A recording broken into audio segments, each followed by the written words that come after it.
Good evening. We call to order the regular meeting of the West Valley City Council. We note that all council members are present in this meeting.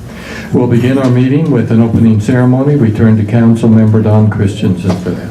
Would you all please stand and join me in the Pledge of Allegiance? I pledge allegiance to the flag of the United States of America and to the republic for which it stands, one nation under God, indivisible, with liberty and justice for all.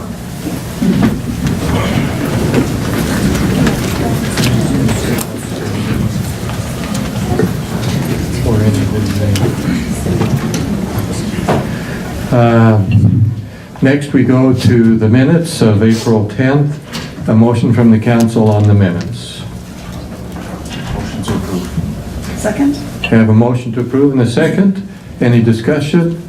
Seeing none, all in favor of approving the minutes, please say aye. Aye. Those opposed say no. Passes unanimously. The minutes are approved. Now, we come to our public comment period. But also during our meeting, we will have officially a public comment period, public input, later in the meeting. So if you are here to speak or want to say something about our application Tiancum Properties 6885 West 2100 South, or the changes taking place at 1770 West 4100 South, those will be separate. If you signed up on the list and I call your name, just wave and say, no, I'm here to speak on the other. This public comment is specifically for those items not on our agenda or that do not have a public comment period associated with them. I'm not on your list. It doesn't matter. If you have not signed up, we will open the floor to those who want to speak. Oh, okay. It's only if it helps just so we can track who is speaking to have that, but if not, when you come up, we'll ask you to introduce yourself by name and by address, so that if need be, we can contact you later. So with that, we will now do the public comment portion. And those were the only two, weren't they? Just double check that, yeah. So if you're here to speak on those two items, we'll get to you in a few minutes. So we're going to start with just our generic public comment. And with that, Kelly Bertosh. Amazing. Kelly's a regular here at our council meetings. And we encourage all of you to be regulars as well. Thank you, Mr. Mayor, City Council, and all you other wonderful people back there. And to all you for being here. This is wonderful. I wish you'd be more involved with our city.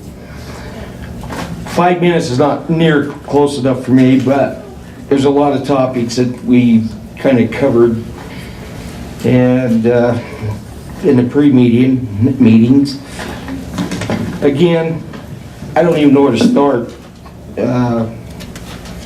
Number one, I put here, and I've asked many times about putting a mobile speed sign on 6,000 out in our area to check the speeds. I was kind of shocked the other day when I went down Chatterley Lane and you've got permanent ones on there. You know, here I've asking for something temporary for over a year and you got it permanent there. I'd like to see that done on our street and not a subdivision. You know, we got a lot of schools there, we got a lot of other things going on out there. It's a heavy traffic area. Again, I appreciate the turning light you got up on 41 for us. And I know we've discussed the 35th traffic light numerous times, and we talked about putting it onto the mountain corridor. I think we need to expedite that up and try to get that put in a little sooner, because last week the traffic was backed up from 35th clear up to my backyard on 3780. So next to Wayne Lane, and that's getting more common off and on. Utopia. I know it was brought up earlier in the meeting, but Utopia is trespassing in people's yards. Yes, they have a right-of-way. That right-of-way is a parking strip between sidewalk and road, but when they come to circles, it's 25 feet from the center of the road for the easements. That's underneath the sidewalks. And I stopped them from digging in my yard because they was 4 feet into my yard. Now, I can promise you, they're doing this a lot. And people don't understand easement laws, and apparently Utopia don't care. But once an establishment of an easement's put in there, we lose our properties. Anybody can come through and call it as an easement. This needs to be stopped and looked at, and whoever's in charge of this needs to really look at it. And not only that, the workmanship that some of them are doing, I invite you to come to my circle on Zina Circle and see where they put boxes right in the sidewalk with the bolts head still sticking up. That's a trip hazard and dangerous. I don't know how to bring up the parking. I know that we talked about going to be a parking meeting coming soon. But let's establish parking on a street, in a residential area. A street is the same thing as a highway. It's designed for vehicles, not cars. People need to either put driveways in so that they can park their cars, and this should be looked at a little bit more. Again, we talked about multi-people living in housing, and it's creating a big mess on small streets. And I've told you numerous times, you could not get a fire truck down my area at some given time. There's no way. I got a 1-ton truck and I have a hard time going through it.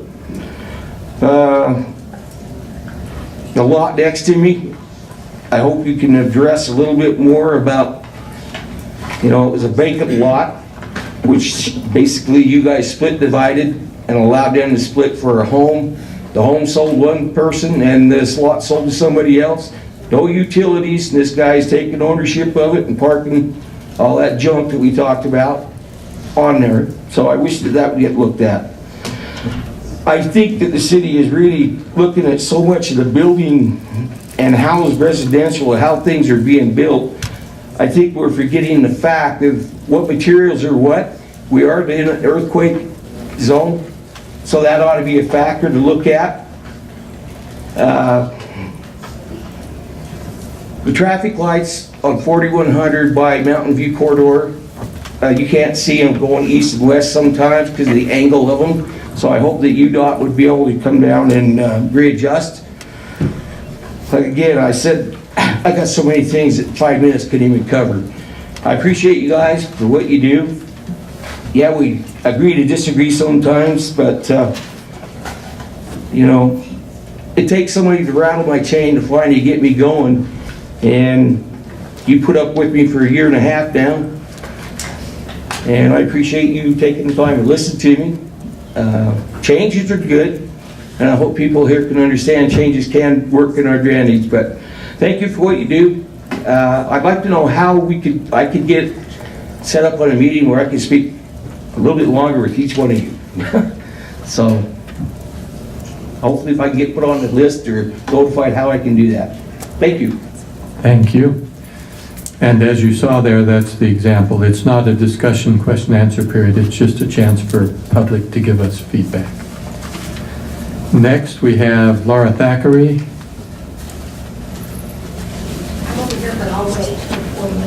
You're on one of the later items. David Barker. Later. Ann Olson. Later. Okay. Joan Wilden. Sandra Mackey Hensley. Later. Larry Anderson, or Laney Anderson. Later. Okay. Chance Anderson, later. Molly Upshaw. Okay. Hello, Mayor and members of the City Council. I am here as the Community Council President at Truman Elementary School.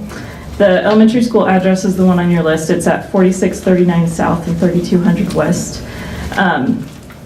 It was brought to our attention as the community council from parents of students at our school that the pedestrian bridge that crosses 4700 South is in disrepair and needs some maintenance and attention given to it. I have a packet here with some photos if I can give them to your council. 4700 South, we understand, is a border street between Taylorsville City and West Valley City.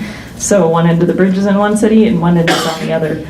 So we've been communicating with both city councils ideally to find a solution. There is erosion around the support poles that hold up the fence that keeps children from falling or slipping or anything into the street below. There is a hole in the fence on one side of the bridge, just general erosion, exposed rebar, cracked cement. We are fortunate enough actually today to have members from both Taylorsville City and West Valley City come and look at the bridge. That was just this afternoon, and they agree that it is in disrepair and needs maintenance so that the kids can use the bridge twice a day to get safely to and from school. We hope that both cities and Salt Lake County can come to an agreement to work on repairs and maintenance because, as I said, it's a safety problem. We want our kids to be safe, and we're going to be persistent about it because we take the value of our students very seriously. So if you could all have a look at those pictures, and there's contact information on the cover letter that accompanies those pictures. Thank you very much. Okay, thank you. Next, Al Jepson. Later, council. Okay. Jim Call. Oh, wait. Okay. Then was there anyone else here to speak in our general? Yes. Hi, I'm Lorraine Wallace. I've talked to you before, Karen and you, Tom, over the phone. I live at 3837 West and 3240 South, and that's what I want to talk to you about is 3240 South. I don't know if you've been watching the news, but we have been in the news a couple times. There's been drive-by shootings, the 3 shots that went off a few weeks ago. That was a problem on our street. It's normally a quiet little street. But last summer, of course, we did have that gang shooting at the end of the street, just before you get to Bang. The young man was shot there. I think you're Council 3, or, yeah. Okay, last night, there's another shooting across the street from my home. These ladies live with me in our neighborhood, and we come down here because they both have children, and our gang problem is out of control, and the shooting must stop. Afterwards, we talked to the police. We've talked to them 2 more times today because the gangs and the drugs are moving back in. Do you know where the Pocket Park is there, Scottsdale Park, where you can kind of go over the overpass at 3100 South and Bangor? They now have people stationed at the entrance now is it on the south side? Yeah, the south side of the park, where these gang members sit there and display their gang signs as they stand there so they can take over that park and do business in that park. And they're not doing it kind of sometimes. Their cars are out there every day. They're almost there every day. Families will not go in there anymore. And we need some help. And we're looking for some help. When I spoke to the police officers last night, he came to the door, and it's 11 o'clock midnight. Of course, I heard the shot and the getaway car drive off. The drive-by I heard as well. The shooting of the boy I didn't hear.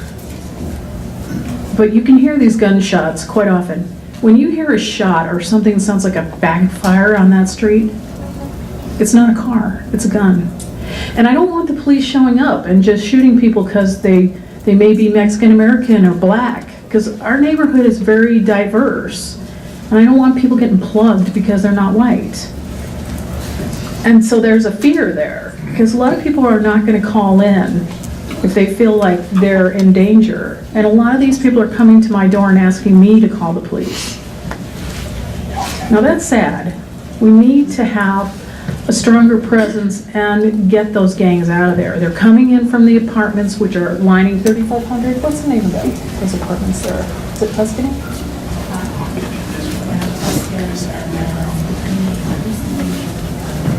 There's 2 apartment complexes that are just west of ours. Yeah, and that's... You can talk to her, but please don't speak out. Oh, sorry. those apartment complexes seems to be where the problem is coming from. Now, you can go to the LexisNexis, and they don't have the crime updated there. So they may show some crime around those apartments. But I believe where the guns are coming from is all these car break-ins. People are leaving their guns in their cars unattended, and those guns are coming out of there, and they're ending up in the hands of these gangs, and it's a real problem where now lives are at stake. So we need your help. Mayor, you came to my door. I know you know my neighborhood pretty well. So, is there anything we can do to increase a police presence there? Because it's getting to be every other week where it's bad. Can we ask for? Does that conclude your presentation? I do believe so. Okay. In case you're wondering, you note that I'm not answering at this point. That is because by state law, we cannot discuss issues that are not on our agenda. The purpose of that originally was set up to protect the public so that proper notice was given to everyone, regardless of how good the issue. So what we will do, we take these issues and we'll talk about them shortly, and we typically will add most of them to our agenda for study meeting next week and notice the public that we will be talking about. Okay? So if we don't respond here, that's why. And it is a protection to the public so that we as elected officials do not surprise anyone by having policy discussions or issues without everyone being aware of them. You may say on this issue it's okay, but you have to do it for all of them. So, is there anyone else here to speak publicly? Yes, not on the two issues coming up. Please come forward. I don't believe so. Sorry, I feel woefully unprepared. I received a notice on my door. I live at 6000 West and 4436 South, right next to the railroad tracks. And it was, the note posted a notice on my door that we were going to be discussing having a quiet zone along those railroad tracks. And so I came to speak in favor of that tonight. Is that one of the agenda items for later? It was already discussed in a previous meeting. Oh, I'm sorry. Well, maybe it's You're already been welcome to decided, but I would just like to add my voice to that we do live very close to the railroad tracks there, and for some reason they only run trains that, excuse me, a little out of breath because I'm carrying someone. They only run trains there between about 10:30 and 2 to 2:30 in the morning. So, it's perfect timing. I understand that they're probably trying to avoid trafficy times, to have to worry about traffic coming through. But they do blast their horn, and they do blast their horn long and loud. There seem to be a few conductors that are a little considerate and kind of toot quietly, which is pleasant. But generally, it's very long and very loud because it wakes us up pretty much every time. So I just wanted to add my 2 cents to that it is an increasingly growing area. More and more people, and it is very disruptive to have those trains blasting. So if we could create the quiet zone, we would certainly support that. Thank you. We need your name for the record. Yes, Holly Haymond, Haymond.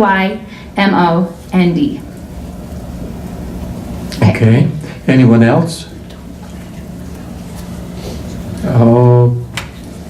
Okay. Then the general public comment will close. Mr. Isaac, any comments from our... No, sir. Okay. Council? Okay, so let me go through these. By the way, on that last one, train horns, that was brought up a week ago, so we had it on our study agenda earlier today, and we are going to get some further information. Some assignments have been made. On those, we can do something about a quiet zone, and others where we can't. Did you say 6000 West or 6400 West? 6,000. 6000 West is one that will come later. Not as soon. We can, where they're already crossing arms, those we can do now and do a quiet zone. The others have to be constructed per federal law. So that is on our agenda. We'll be working on that one. Speed signs on 6000 West specifically. I don't know that we've talked about that. We've talked about the speed limit, but the the speed signs, so we'll put that on our agenda for next week on study meeting. The Utopia issue, which we already have there, will you add the sidewalk box trip hazard kind of thing in that as well? Parking is on our agenda already, and the vacant lot. But the building codes for earthquake, let's add that and discuss to our list for potential future agenda items there. And also the 4100 South stoplights, I think he implied they were on 56 or where, but they're, can't see. Mountain View. Mountain View. That's really a UDOT issue, but let's add that to our agenda to see if we make a request there. Maybe our staff can give us some more information. The pedestrian bridge, it sounds like we're already taking action. And so unless, as long as we continue with that, we won't put it on our study agenda, but we'll just keep working on that. And then the 3240 West Street and the shootings, let's put that on our agenda for next week as well. Now, when we say on our agenda, that goes to our study meeting, which is held at 4:30 in the afternoon prior to this meeting. 3240 South, excuse me, that's right. Could these ladies meet with the representative from the police department right now or after this meeting to have some of their concerns addressed, perhaps? That would certainly be fine. In fact, In that way, it would help us when we talk about it next week. yes. In fact, if you would like, our chief is headed out there right now.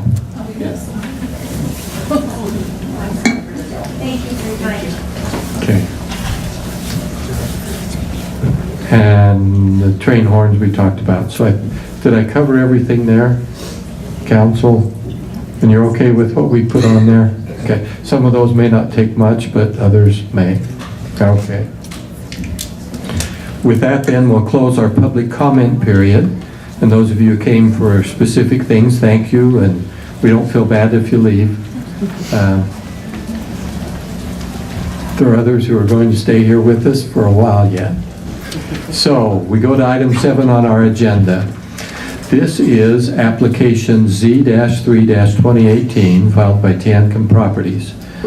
It's requesting a zone change from agriculture to manufacturing for property at 6885 West, 2100 South.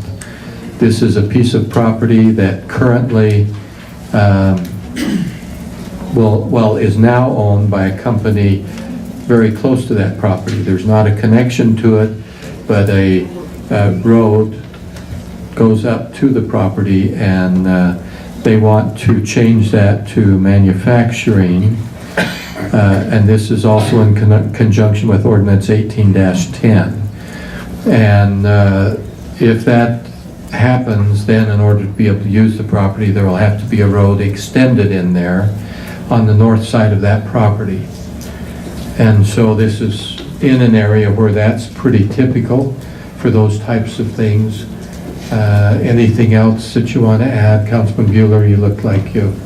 I know, I always have something to say, but just for orientation, this is a little bit of our city that is actually north of the 201 freeway, along the freeway and 72nd West. There are a lot of people aren't familiar with that any part of our city is north of the 201 freeway. This part is there. So that area is being developed and growing, and this business is expanding. They'll be storing there some composite materials from construction on a temporary basis. There are some issues with wetlands that they're still resolving, so we'll see where all of that ends up. That is the issue before us. Then with that introduction, we will open the public comment portion. Is there anyone here to speak to this issue? Mr. Pratash, come forward. Again, Kelly Bertas, 5954 Penny Circle. Yeah, I kind of brought up last week when you talked about and discussed this. What about the air quality? with this new composites that they're bringing in. You know, we already got the landfill and ET that you guys have worked on a lot, but is that gonna add any more odors, or what kind of particulates is that gonna put in the air? Thank you. Okay, thank you. Anyone else? Seeing no one else, we'll close the public comment portion on that item and come back to the council for consideration of ordinance 18-10 for the change of zoning. To respond to Mr. Bertosh, I don't remember staff making any indications about the air quality. Do they have any ideas as to what this might do?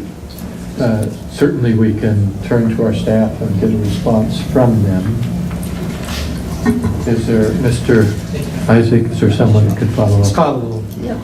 Nicole Caudill, Community and Economic Development Department. So as the council is aware, the use like these uses, which facilitate the aggregate for roadways and for landscaping and whatnot, are actually very heavily regulated, not by the city, but by both the state and the county departments of environmental quality. So they're regulated on everything from dust on a daily basis, all the way up to the things that they can have in and around these outdoor type storage uses. We rely very heavily as a city on those regulations, both at the county and state level, and they have worked very closely with us. So we keep in close contact, and they are monitored regularly by those divisions. Thank you. I'd like to comment that the use proposed is really an explanation from the applicant of what they need to do in expanding their business. However, the zoning change from agricultural to manufacturing, nobody's running a farm on this property. This is a piece of property surrounded by manufacturing zone property. It would seem that this is an inclusion of this property into the use that's general in that area, and all kinds of manufacturing uses, regulated as they are, would be possible there, potentially there, into the future, as long as it remains zoned manufacturing. It's not just a change for this use.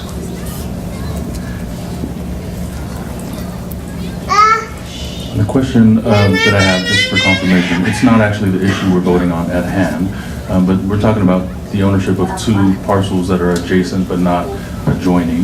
Is there any indication that in the future they will be seeking to gain access or to combine those two?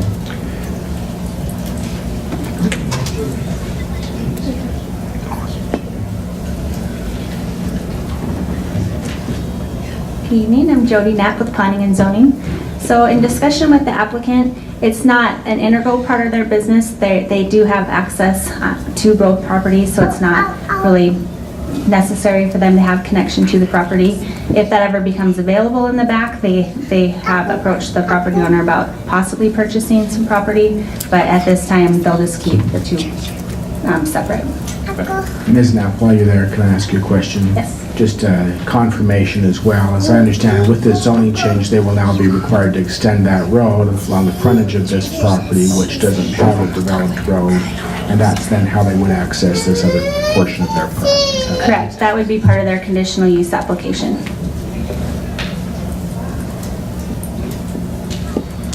Okay, thank you.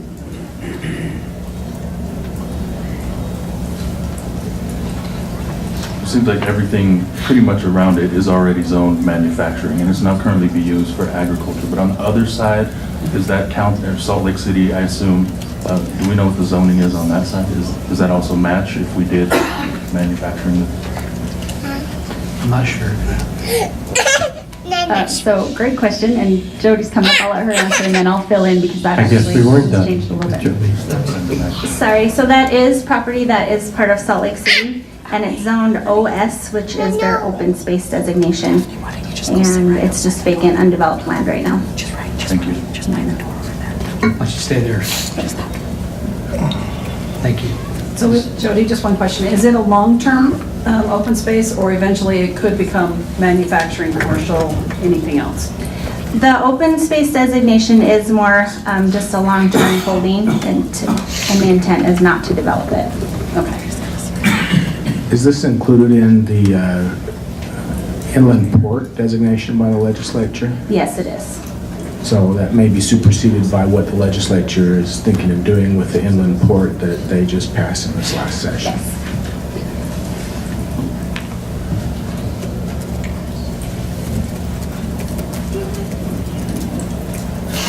All right. Okay. Still in the with the council for discussion or comment or? I would move for approval of ordinance 18-10. Second. It's properly before us. Any further comments or discussions from the council? Seeing none, to our city recorder, as required by state law, to take a roll call vote. Councilman P.T. Simonu? Aye. Councilwoman Lang? Yes. Councilman Bueller? Aye. Councilman Hune? Aye. Councilman Christensen? Yes. Councilman Nordfeld? Yes. And Mayor Bigelow? Aye. Motion passes unanimously. Okay. With that then, we go on to the next item on our agenda.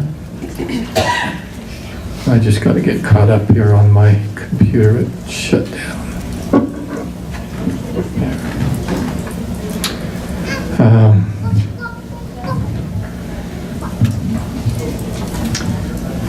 Yeah, I've got it here. I just wanted to pull up some information on it, and I'll do that in a minute. To begin with, this is application GPZ-1-2018 filed by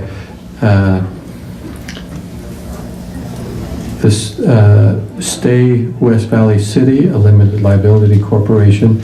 First of all, it's for a general plan change from general commercial to very high density residential, and a zone change from general commercial to multiple unit dwelling residential for property at 1770 West, 4100 South. Our actions will be three different actions. These are ordinance 18-11 that will amend our general plan to show a change of land use from general commercial to very high density residential. Ordinance 18-12 to show a change for property on this 10.3 acres from general commercial to multiple unit dwelling residential. And resolution 18-40 to enter into a development agreement for the balance of for the property there, the 12.77 acres. And so those three issues will be acted upon following discussion on that issue. I believe that there are three commercial pads that are being identified beyond what's there now. There will be 430 apartments built.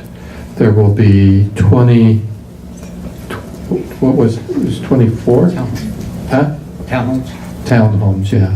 24 townhomes on that property. There will be 4 access points maintained for the property, 2 on 4100 South, 2 on Redwood Road. Though that's the general information. Of course, there's a lot more detail in that. But that is the issue before us, which many of you, I believe, are here to speak on tonight. With that introduction, though, we will open our public comment period. And we will start with those who happen to be on the list. And we will invite you to come forward and introduce yourself. And we'll start with Laura Thackeray.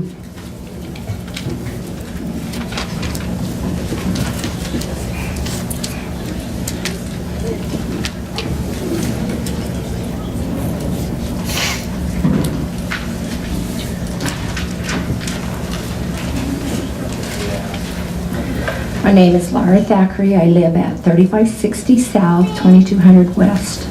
I'd like to thank the council for the opportunity to speak to you tonight. I would like you to vote no on this high density. And I've done my research. And after looking at the study meeting and listening to Karen Wayne and the mayor, who, in my mind, were really concerned about the impact that it would have on the residents. District 1 has 18 apartment complexes, while the other districts together have 9. My county could be wrong, but that's kind of what I've researched. There's also 524 apartments available at this time. When the Planning Commission did their research on how many calls to the police, they compared to the single dwellings versus the apartments. They researched the west of Bangor, which is not in District 1.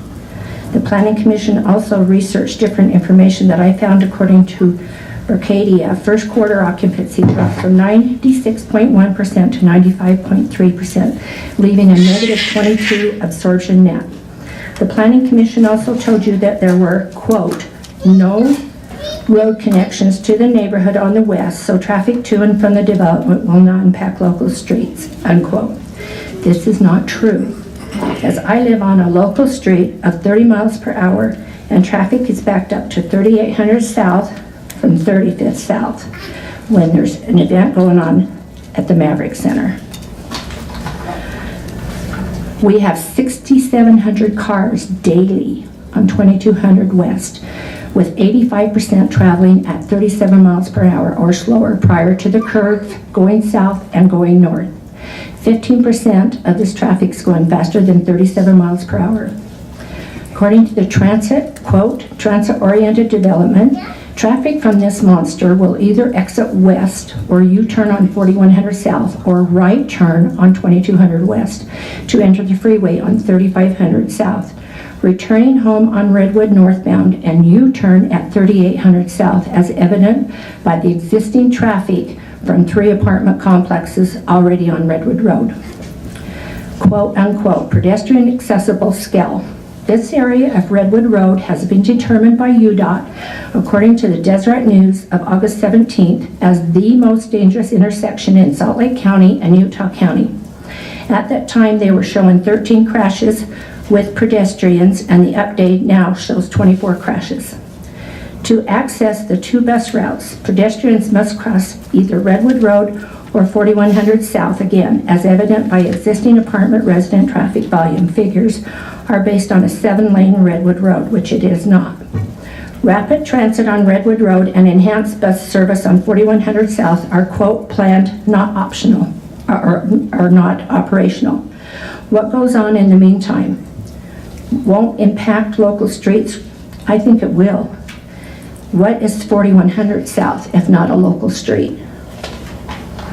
According to UDOT on the sheet I gave you all, there were 528 traffic accidents in the past 3 years at that particular intersection of 4100 South and Redwood. The crime, I've given you a crime report indicating the types of crimes for the area. I don't have all the statistics because it was going to take me too long to get. But on KSL on February 26th, and I quote, for the last 3 years, Thompson and her cat Lynx have called a studio apartment in West Valley home, but at the end of February, they're moving out. When I park at night, I'm scared to walk from my car to my home, and I've had some bad experiences here, Thompson said. She's seen fights, her car window was busted out, a neighbor set the building on fire. West Valley police data showed 237 crimes have been recorded on her neighborhood near 40th South and Redwood Road over the last month. Now this is just this year. On top of all that, her rent had shot up from $575 per month to $800 per month. I know in my neighborhood, which has 4 apartment complexes, as I call the condos apartments because they are almost all rentals. Our calls are made from the apartment residents and hotel residents, such as the drunken man who hopped my fence, broke open my gate, and went after my dog with a shovel, and he was arrested for spousal abuse. Or about the drug dealer on the bicycle selling drugs to the apartment residents, and the resident who lived in Valley Park apartment who took my neighbor hostage with a gun, or the SWAT standoff across the street.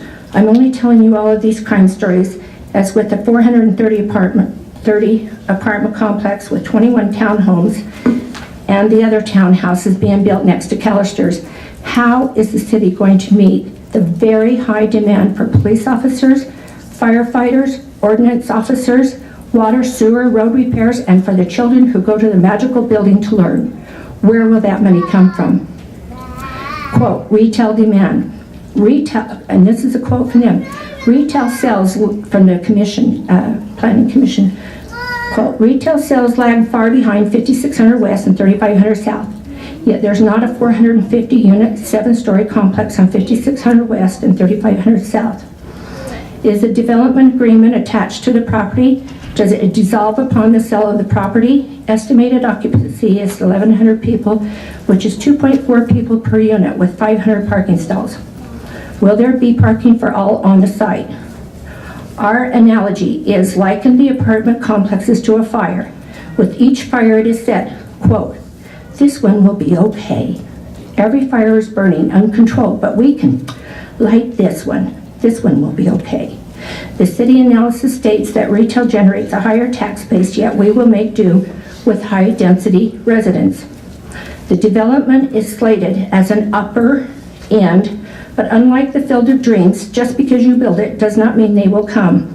When the upper end tenants don't want to live there, where 3 SWAT standoffs have occurred within a month, and a deceased body found on the property, the owners will not wait for upper end tenants. They will lower their standards or sell. They are in business to make a profit. They will not lose for the sake of West Valley City residents or West Valley City. At the end, an old saying goes, something is better than nothing. Is not true in this case. Nothing is better than high-density apartments. I would really appreciate if you'd vote no on this. Thank you. Okay, thank you.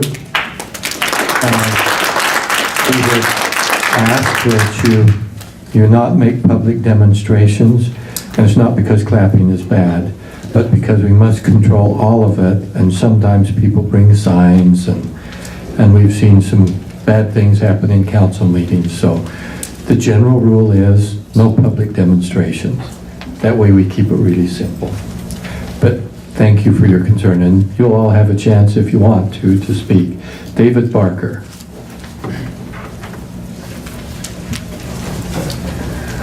My name is Dave Barker, and I live at 2088 Barker Road. And I'm just about a half a mile away from the old Kmart site. I would like to say that I'm very grateful for the opportunity to speak with city staff on a couple of occasions over this issue. They were very professional and very forthcoming, and were willing to provide any information that I asked for. They also came and did a meeting that was a public meeting on the 21st of March at our request. Some of the neighbors, we tried to get as many there as possible from the immediate area surrounding. I know there were some that we couldn't get the word out to everybody, but we had a nice meeting where a couple of city staff members came and did a clear presentation as to what was asked for if this change takes place and the high-density housing goes in. I would like to say that almost everybody I talk to in the neighborhood, I have the same feeling, is that we really don't want more high-density housing. However, in this case, where there was at one time a large box store there, and apparently there has been no interest in building another one there. This is what we would prefer. Obviously, the neighbors is another store that is a quality high big box store. From the research that's been done, it's apparent that that's not going to happen. I believe that there are things that are worse to go in there than high density housing.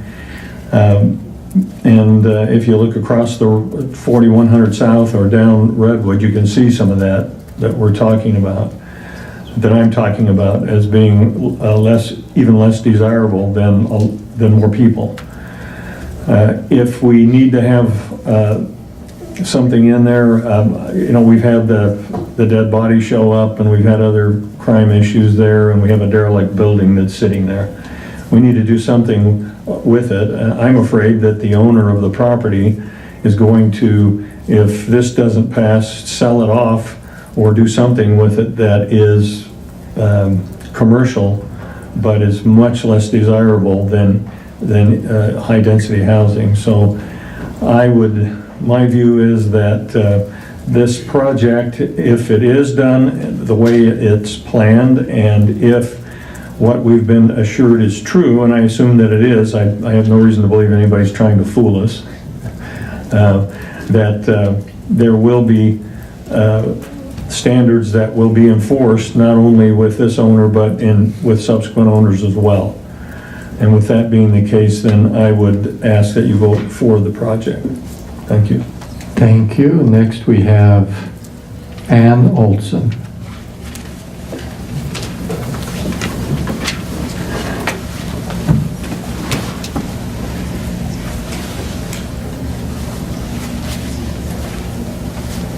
Thank you, Mayor and City Council.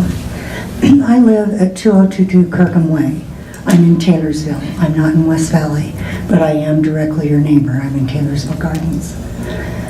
With everything that Laura Thackeray had said, I don't think I can say anything more than I would hope that you would pursue another avenue, something that is more in line with what is there, not additional residences. Tax dollar isn't there. Thank you. Thank you. Joan Wilden. Well, I'm asking you to vote no. I think it's insane to put a 7-story apartment complex there. There's totally inadequate parking. You know, as one of the other ladies talked about, a lot of the crime and police problems in their neighborhood come from the apartments nearby. Just this past week, we, with all of our employees, stood out in front of our greenhouse while the police cleared our property. And I was very impressed with the police, and I think they do a really great job. But who's going to pay for more police to handle the 7-story high apartment complex? Apartment density wreaks havoc on our city. Crime will escalate.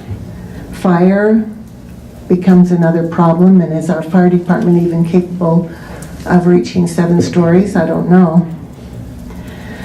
Apartment people are not invested in making our city a success, but you are, and we are counting on you to not make our city go downhill, please.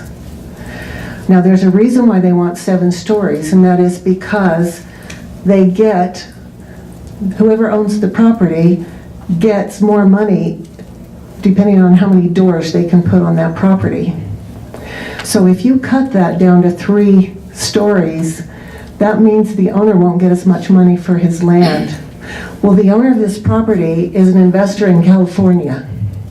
He doesn't care about our city or our crime or anything else. Or he doesn't care about the children.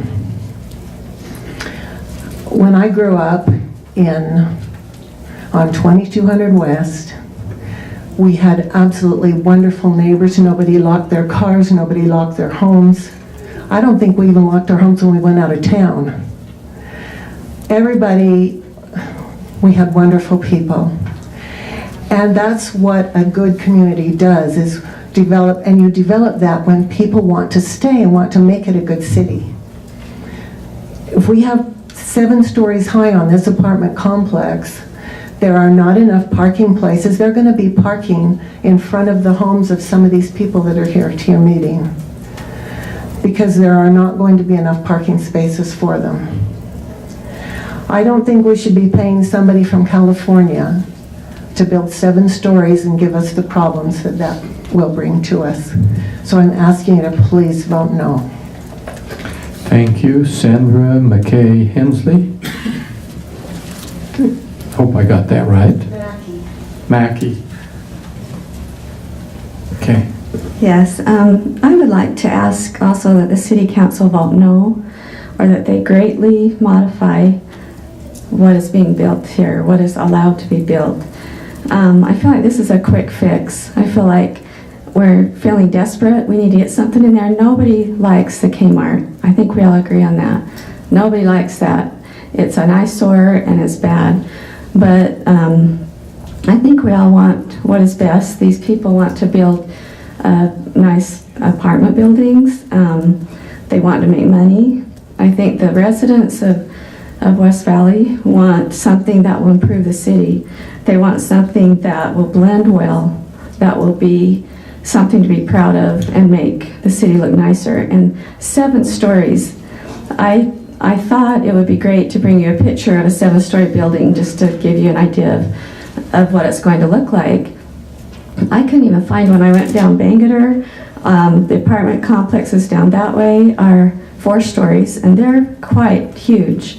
They're 4 stories high. 7 stories on that relatively small piece of land is just going to be humongous. It's going to not look good, and it's going to bring way too many people into the area, and it's not going to be what we believe is best for the city or for our area.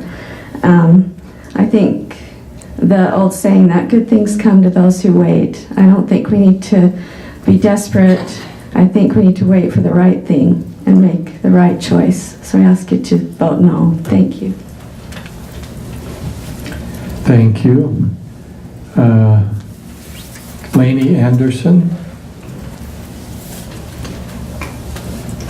Lainey, or I'm trying to read that, maybe Larry, but Lainey Anderson maybe had to leave. I think they've been with the previous application. Oh, yeah. They were. Oh, were they? Okay, thank you. And Chance Anderson, same. Okay, then Al Jepson. Thank you, Mayor, Council. My name is Al Jepson. I live at 1632 Little Oak Court, which is just about 2320 Redwood Road. My concern with the properties at the 4100 South has to do with a neighbor of mine who is non-sighted and often travels to the Smith store there. After contacting the Center for the Blind in Utah, as well as UDOT, in 2011, we began to get the signals there at 4100 South in Redwood so that he could cross. It would give him an audible signal. 25 years ago, I moved to downtown Salt Lake near the Blind Center there, and they had those signals there. So when I moved to West Valley City and found that those were missing, and my friend was crossing Redwood Road there, which we all know is very busy, it was very concerning to see him do that, which is quite a maneuver to do. Anyway, it took 5 years to get those signals in place for that. My concern and urge the council to vote no is because I feel it is too dense. That will create a lot of traffic there, as well as foot traffic there. Shopping there at the Smith store, I have often had to slow down for people crossing that street illegally. And so that apartment complex, it's difficult to, it's just a busy street. If the tracks line existed there, I'd be more encouraged. If a pedestrian bridge existed there, I'd be more encouraged. But without those 2 items there, and knowing and understanding how long it takes for some of these things to be put in place, I'm not encouraged that density at this time is a good idea. And so I would either urge you to vote no or to urge you to alter that site and the population. Thank you. Thank you. Jim Call.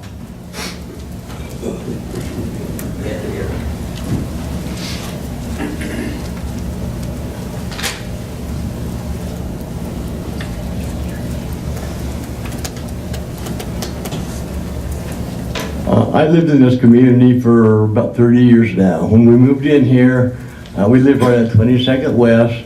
There was very little traffic. Now it's kind of a major thoroughfare. My front porch was a horse pasture, beautiful view of the mountains and the valley. That's gone. I just want to know what the community would benefit by these high-density apartments. The police is already overtaxed, the fire department's overtaxed. Who's going to pay for the education for the children? I just don't understand the whole situation. I just don't know what the community is going to benefit from this. That's about it. Thank you.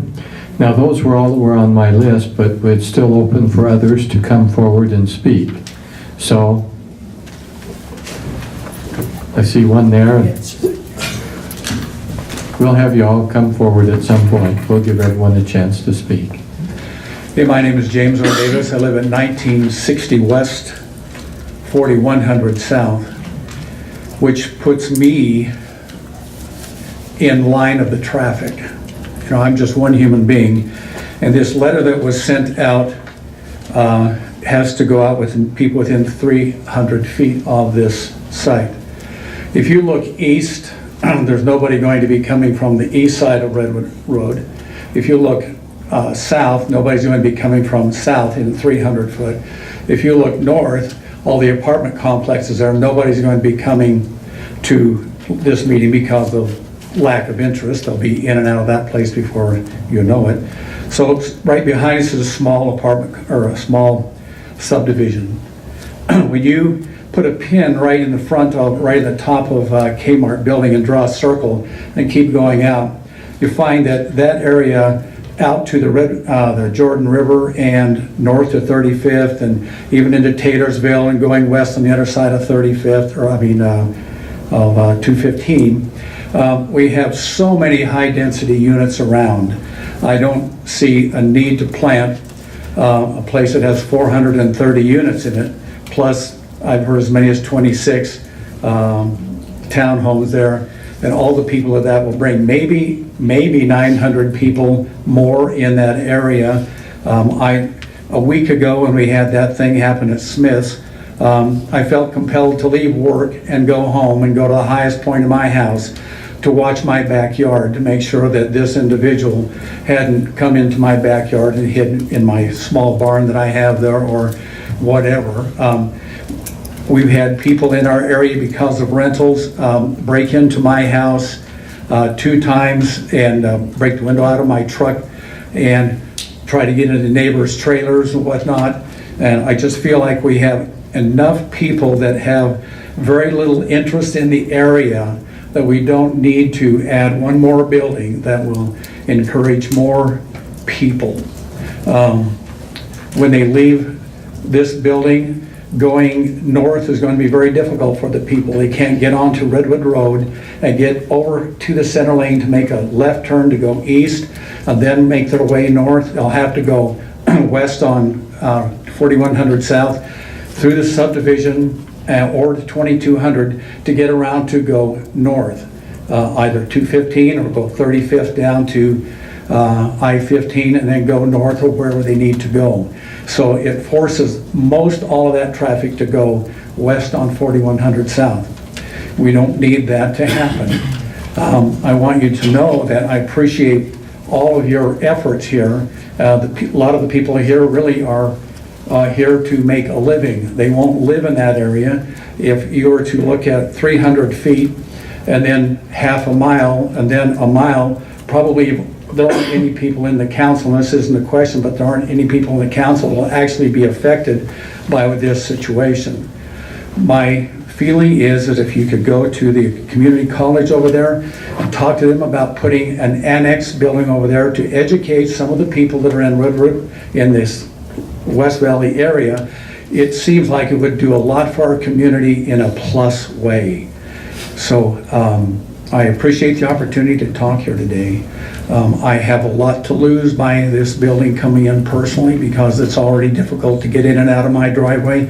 I do have a drive-in, drive-out, and that's been a great thing for us to add to our place. We have a half-acre lot, so we have room in the back, but I can tell you, I see no good here in adding all of these people and all of these cars. And I think we could do something good for West Valley by adding something from the community college over there, or a business that could manufacture or something that would get people out of that area within the evening hours. We don't need more people in the evening, so thank you for your help. Once again, I recommend and request that you not pass this change in zoning. Thank you. Thank you. Next. Again, drink of water. Kelly Bertosh. This area out there is a place where I grew up a lot. As a teenager, I lived at the skating rink on Redwood Road. I grew up at the Kmart, buying stuff. For one thing, attending last week's meeting, I was really kind of lost of words of what to say. I was kind of wondering, why as a city do we have people on staff pushing to try to build this kind of stuff, of this high density? It sounded like, to me, he's pushing what a contractor should be doing, or a developer. I'm kind of wondering, why is the city involved so much in trying to build so much high density? Is it that much more income to the city? But then again, look at all the crime. Everything that's happening in there, in that whole area of the Kmart within a few square miles, is a very high crime area. There's shootings. In fact, the police officer involved shooting with a person that was perished. And I don't know what they ended up with that one. But again, there are so many people living in this area. Now, I got the same thing going on out in my area on 5600. We have another vacant Kmart. We had a Salvation Army take over one area, and all it did is brought transient and junk in our area, and the people there are still hanging out in the fields. Just because of Salvation Army. Now that the Salt Lake Community College has come in there, cleaned that place up, that building itself looks great. But you go through the parking lot from there all the way down to that Kmart, it's horrible. The buildings are in very poor shape. And yet we got another Kmart sitting there and vacant. What are we going to do with that? Is that going to go into high density? We don't need any more high density. I promise you, we've got so much crime going on in this city. We don't have the police officers to even come close to take care of this.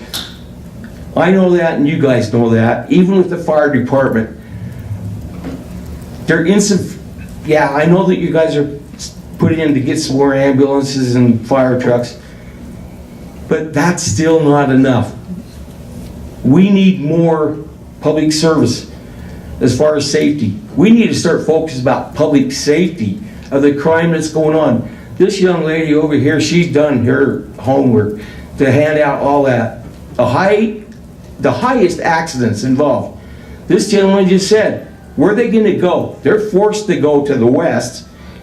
Now, I don't know about the double yellow line, but I remember years ago being cited as a ticket for crossing the double yellow line. So then people will be forced to cross a double line to head east to go to Redwood Road. Same way with on Redwood Road. They're going to be forced to go to the south because they're crossing the double line. And besides that, it's 2 lanes of traffic.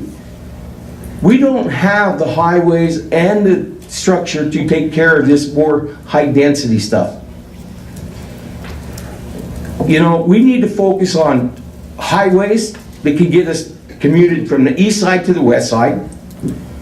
We need to concentrate on the crime that's going on in our city and not keep trying to build. Like I said, there's empty apartments already sitting there. And all we're doing is bringing, I'm sorry, very low income and high volumes of people living in one place.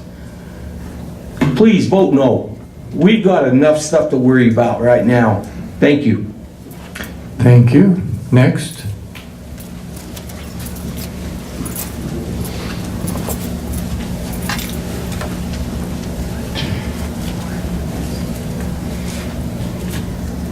My name is Jenny Olson. I live on 3402 West Sunnybrook Drive.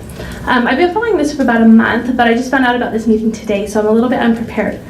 But I have thought about this because once the Kmart closed, there's actually a Kmart in North Salt Lake. I work in Bountiful. And Smith's Marketplace came in, tore it down, and built up just a beautiful area. And the old area of North Salt Lake actually looks quite wonderful and beautiful there now. So I emailed Smith's. I've actually emailed them twice, hoping they would come in and do the same thing to that area Because my understanding for me and my neighbors in my area, now I know you have West Valley, you kind of have two areas. You have your new area, which is your Highbury, your 5600 West, all built up, beautiful, great stores, great places to shop clothing. You have a Michael's, you have a craft store. But for us, kind of on the east side of the west side, we don't have anywhere to go. So the people, the women in my area and the shoppers in my area, we're going to Taylorsville. Our tax dollars are going to Taylorsville and they're going to West Jordan because that's where we go to shop. There isn't anything close to us.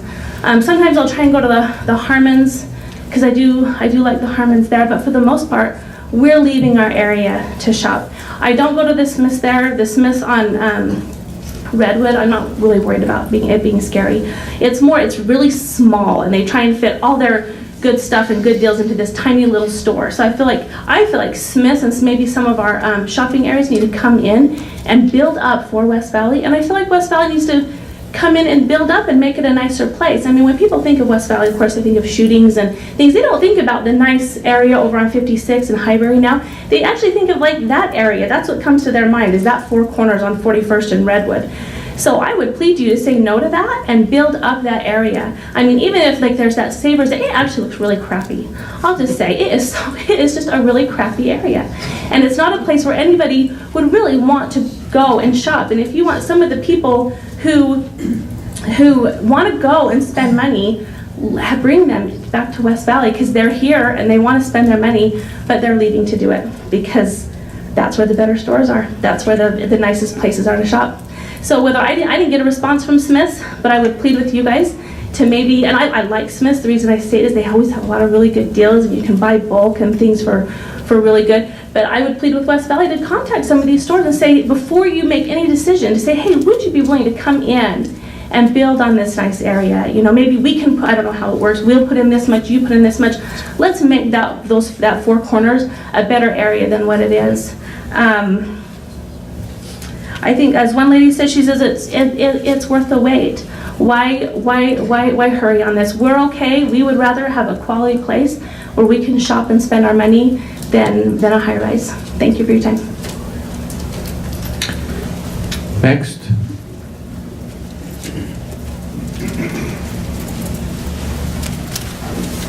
Good evening, council. Thank you for the opportunity to be here and talk with you.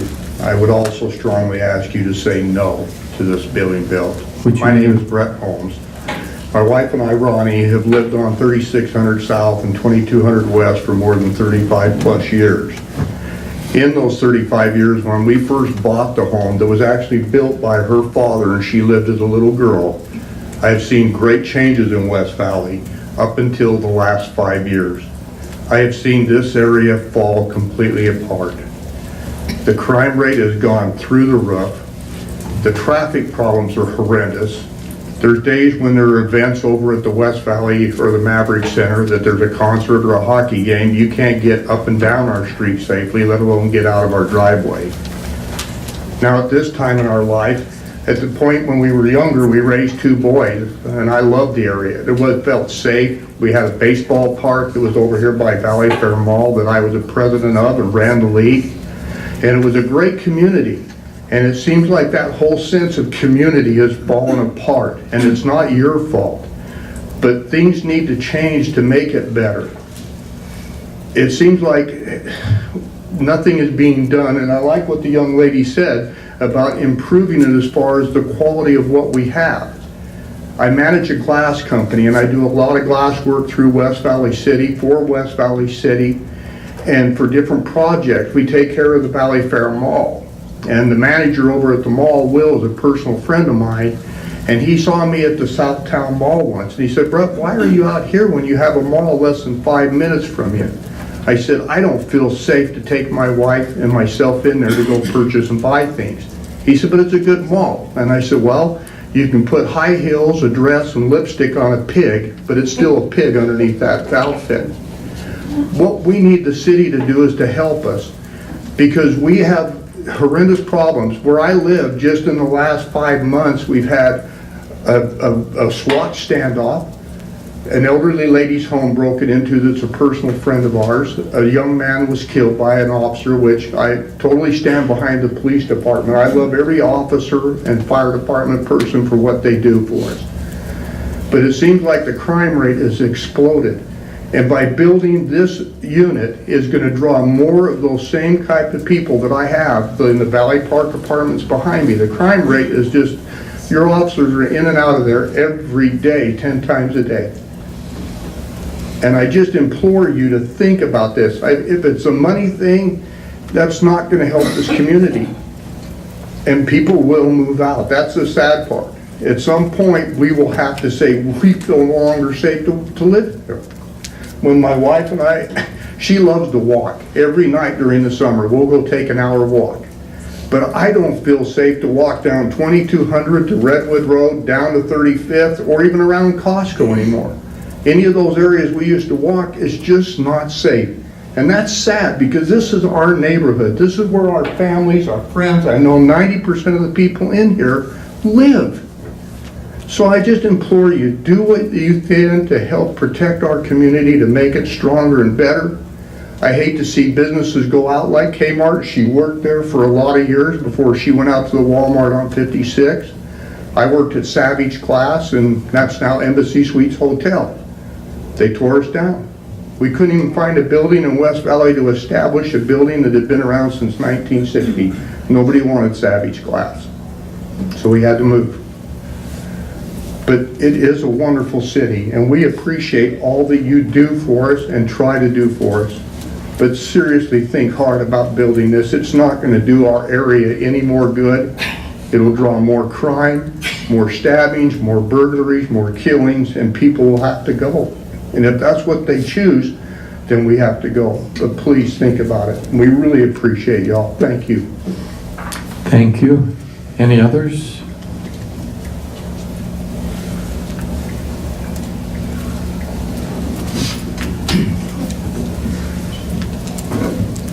My name is Rich Day. I am with State Capital, 360 North, 700 West, North Salt Lake. I feel like a little bit like the bad guy in the room when the reality is I'm not the current property owner.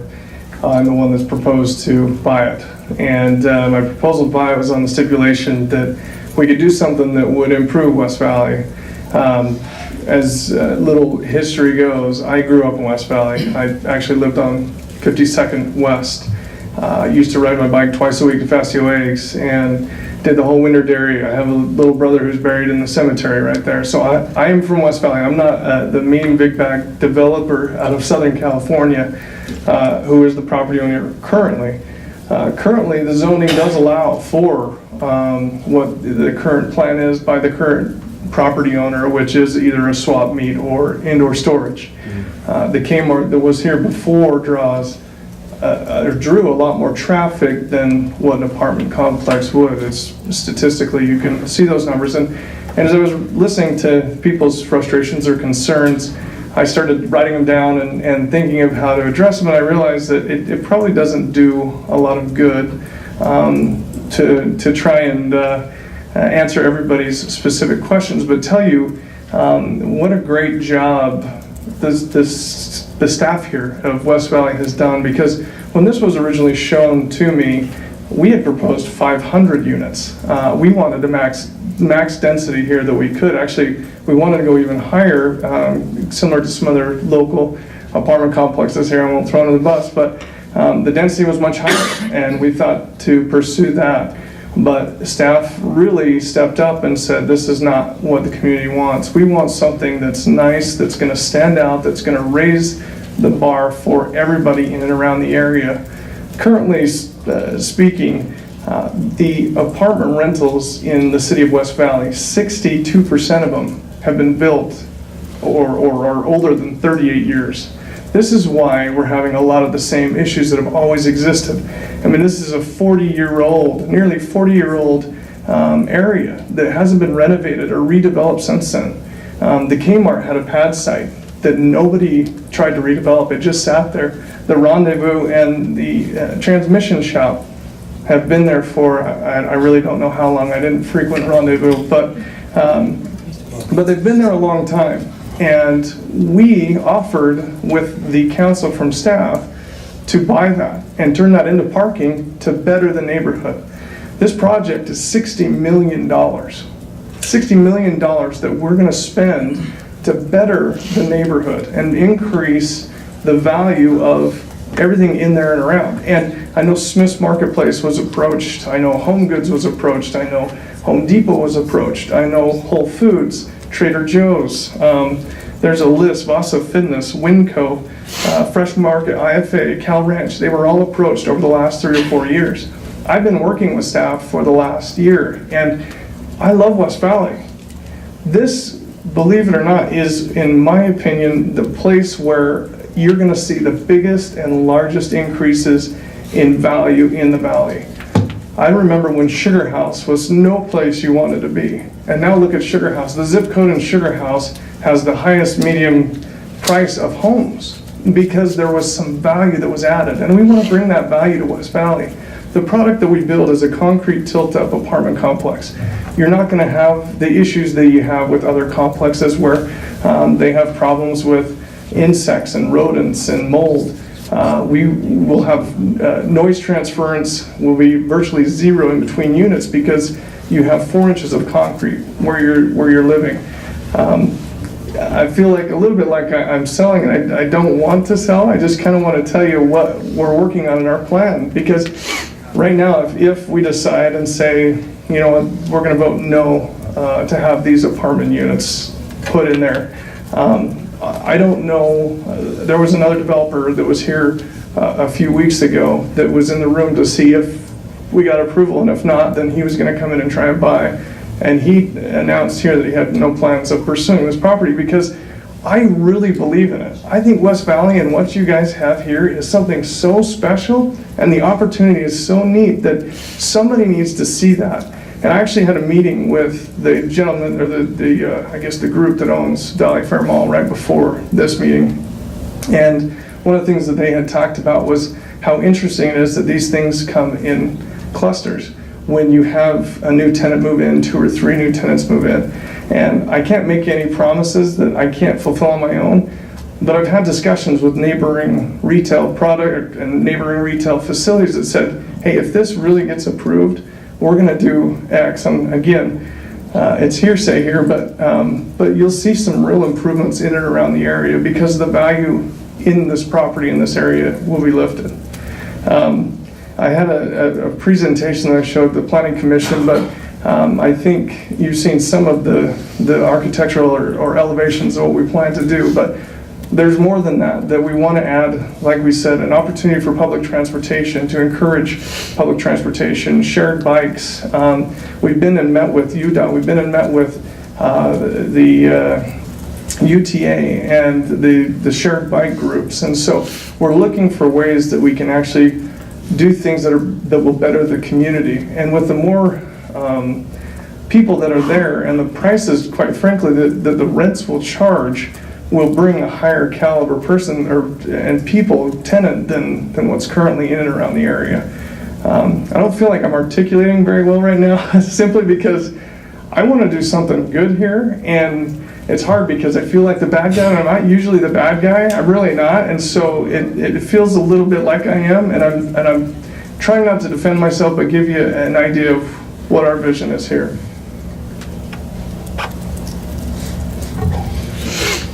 Okay, actually, I have a couple of questions, if that's okay. First of all, a question just on the density you talked about, and I think right now the apartment building is 430. So why is there the higher density there? What is the purpose of that? Yeah, which is a great question. The gentleman who's selling the property has a price point, and if he doesn't achieve his price point of what he needs out of that property, what he wants out of that property, his plan is just to turn it into storage units. And so he's given us, this is the least amount that we will accept, and we roll that into our cost. If our land basis is X amount and our cost per unit are X amount, which are increasing daily because cost of construction is so high right now, that we back into those numbers to say what makes sense for us and where do we want to spend our time, our energy, and our efforts by way of the cost to build and develop this product. With that density, what's the difference between what you're building and other apartment complexes? How will this particular apartment building with this high density be different? What will attract people to it? Again, I would submit that we don't want what's currently in the market. I think bringing a nice, high-end, good product with, again, granite countertops and custom cabinetry, very nice stuff that actually staff has really held our feet to the fire on. When we made our first proposal, they came back and said, no, we want solid surface countertops. We want nicer, higher-end hardware. We want a dog park and a pet wash and a bike shop and I mean the demands from staff and the way that they again held our feet to the fire on this development were all ways that they thought and we felt would really improve this community in this area. So doing something a little bit bigger, and again to a point of several people I guess that have spoke. The density is a matter of the cost of the land and our cost of construction, and to achieve what we need to achieve by way of return on investment and by the effort that we're going to put into this project, we have to have a certain number of units. Okay, would you address the parking issue? How much parking is there? They're saying that people who live there will have to go and park on neighborhood streets or somewhere else. Yeah, that's incorrect. How much parking will there be? Almost 700 parking stalls. Okay. What does that come out to per? 1.7. 1.7 stalls per unit. And I'll ask staff some other questions on that. Because I think our current statute requires one parking space per unit, is that right? 1.2? No, but not the average, but what the requirement is. And we've actually had some changes there, but I'll get staff up here in a minute. Correct. Any questions from the council? Yes. So do you have other projects that illustrate or prove that the 1.7 stalls is adequate?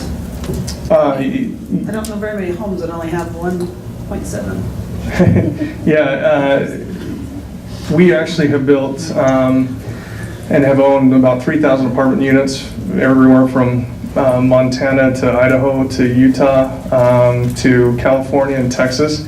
And our average is less than 1.5 stalls per unit, simply because, again, the idea that there are, a couple of one bedroom, one bath, if there are two drivers, or the student or studio apartments will only have one. Each tenant is only allowed one parking stall based on, well, if you're a studio apartment, you only get one, and then there's the public transportation that we encourage, and obviously we can't enforce, but there's only, again, the limited number of parking stalls per unit is, I mean, you can go as high as 2 or 3, but we're almost 2 per unit in this apartment complex, which is higher than 90% of anything else we've ever owned. So I can see, I've been to Texas a few times. They have really good transit. Mm-hmm. They have a better rail than we do. A lot of different cities do. I see Idaho being a little bit more comparable to us. Mm-hmm. What has the parking proved out in more of the Idaho like us, not the Texas, California? Yeah, again, I think it's difficult because they're not comparing exactly. I mean, our stuff in Idaho and our stuff in Montana, for example, was closer to universities. Even though we're closer here to Salt Lake Community College, we anticipate that it won't be as dense in terms of students versus residents living, or market rents is what they call. So I can't say exactly because it's kind of tough to compare, but they've always been about 1.5 stalls per unit. So what if we come back and you really need, once you've got the residents and Utahns just don't like to bike or transit and they all want their own car, is there a possibility of a parking garage added to the property if it becomes a problem for the neighborhood, or? Yeah, I mean, that's a good question. So our first floor is all covered parking. But to me, that's not adequate to cover what is usually the trend in Utah for cars per bedroom. Yeah, I don't, again, when it came to what was required of us from staff, we did, 50 basis points more than what staff had required, or almost 50 basis points or 40. Is that right? Basis points? Okay, so we're at 40.4, I guess, more than what staff had required. And so we felt like we were pretty comfortable in terms of parking, but this is the first time parking's been a real concern up to this point. So we have a lot of apartment complexes that have caused us great parking grief. Sure. So I think that's more why it's a strong point in my book. Yeah. Because they've stayed with those numbers and it hasn't been adequate. Sure. So I've just noticed that it's not working for our community. Yeah, and I'd have to defer to staff on the numbers of the other parking stalls around. I really don't know if Steve or Jeff. Yeah, have they've those showed us numbers. numbers and it Okay. says 1.7, but we still have a lot of on-street parking that is interfering with neighborhoods and 1.7 on current apartments? that's the average or somewhere in there, and it hasn't proved to be adequate as far as taking care of those apartments. Sure. So, Well, either we fit more people into the apartments, Sure. or more of us just prefer to drive instead of Use public transportation. And I know other cities, public transit works awesome, Sure. so. Yeah, we used the current statute and then increased it, to cover what we felt to cover. As I consider our site plan, it's actually 21 townhomes that were planned. And we have some room on the east side.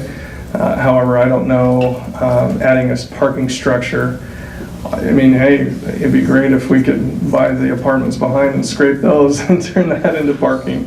Well, and I just see it being a problem for even your complex if you don't have enough parking for them. Agreed. Being able to rent them out. Agreed, yeah.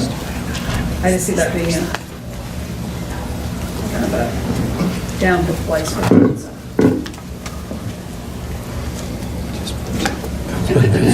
You mentioned that you're interested in building the best product for West Valley, and I believe you on that. But if the best product for West Valley is less density, or another iteration that involves 40 townhomes and a lot fewer apartments, or I guess what I'm asking is, have there been other iterations that you've looked at, maybe with more commercial or retail pads, a different balance besides just this big building and 20 plus townhomes? And I'm not in the business of being concerned about your price point, and I know you explain that well. That's not my business to ask about that. But have you looked at other iterations like that? We have. The density seems to be the big issue. Sure, yeah. No, we actually, we have looked at everything, and again, the price point of coming into the dirt, as expensive as it is, there was really no other justification in terms of the price. I think what we put in there, and again, when we originally talked with staff, it was well over 500 units, and we came down and pared it down to the 430. I haven't, I am more than happy to go back and reduce my numbers again. Obviously, it comes back to us, whether or not it makes sense for us, but I definitely want to take the counsel of the council and the council of the community and consider that. But anything less than, it's going to be, anything less than 390, 395 actually is the number, for us doesn't make a lot of sense. And then we would just vacate, and the current gentleman who owns the property out of California would, I think that was the plan, was the indoor storage. Who will be managing it for you? Will you be self-managing, or will there be? There's a third-party group by the name of Horizon Living. They're actually based out of Centerville. We did a project in Tooele, built out of concrete tilt-up. It was actually the first concrete tilt-up apartments in the state of Utah. And they managed it extremely well for us. And so we also bought some apartments down in Orem. We bought 96 units down there and then added 74 additional units on that parking there. They had excess parking. They're actually 2-to-1 down there. So we reduced that parking and built some additional units, and they managed that as well and did a terrific job. And so they've actually met and counseled with staff as well on what the staff is required by the city. And again, the staff has been really good about making sure that they don't have the current issues that are currently facing the city by way of the challenges with the other units. I know I live within 2 doors of 2 different apartment units. One of them was on our good landlord program when we had that. The other one was not, and they're night and day different. Yeah, it's a big deal. They're both large units. They're not little tiny things, but they're both large units. But I know just from being there, calls, for example, on one side of the road are different from calls on the other side of the road as far as police and numbers are concerned, so. Yeah, you're absolutely right. And in fact, staff has been really good in some of our other concerns and meetings with the community about really focusing the task force. Again, I hate to use the term again, but holding a feet to the fire, or other people's feet to the fire of a development agreement they've already signed and agreed to. And that's really what we are agreeing to, is to maintain that standard. Our intention is not to build this and to flip it. We're actually talking to HUD in terms of financing, which is a 40-year term on the financing side. And HUD, who, as you know, is government-backed and secured, requires us to do even more than what a standard market debt servicer would require us. And so the plan is, again, to pursue the best financing for a long-term hold of this asset, and that's our goal.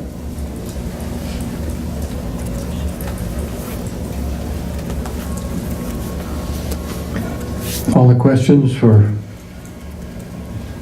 Mr. Digg? Then thank you. Thank you. So that looked like everyone that wanted to speak. That's all right. Is that all right if I ask some questions? I would like to know where it is you live now.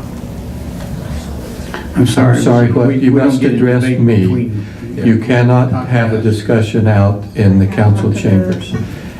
You can ask me a question, and Okay. the whole concept. Any of you live in West Valley? All of the council lives in West Valley. We have to, we're elected by the residents of West Valley, and I've been here for and my wife has been here for over 60 years. Okay. I was just wondering if the developer lived in West Valley. I have never, ever seen anywhere that's your property value is gonna go up because you're surrounded by apartments. Never. I come from American Fork, and when I came here to West Valley, I'm talking culture shock. Because we live next to, we're supposed to be a single dwelling home that West Valley, I have called countless times. They are renting it out to probably 20 people. Yeah. By the way, did you give your name and My address? name is Kelly Larson, and I live right on 2200. Okay, thank you. So continue. But I would just like to know how, I mean, if they can't do anything for me, we can't even park on the street. If we have company over, they have nowhere to park. Because West Valley decides they can't do anything about a rental over there with 20 cars. I have had heroin in my backyard my little dog's chewing on. I saw him cut over the fence. I have a picture of it, but the police department didn't even make a report of it. All I'm saying is you're gonna go ahead and put another apartment complex in here. You're gonna make it over the top. There will be nobody want to own a home here. Nobody. Because I am telling my husband daily, put it on the market while we're out alive.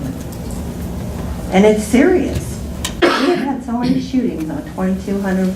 It is ridiculous. I've never, ever seen or heard of anywhere. We might as well live in Chicago. I'm serious, it's scary. I wouldn't even let my grandkids go in the front yard. I'm scared to let them go in the backyard after my dog's chewing on heroin. And West Valley did nothing about it.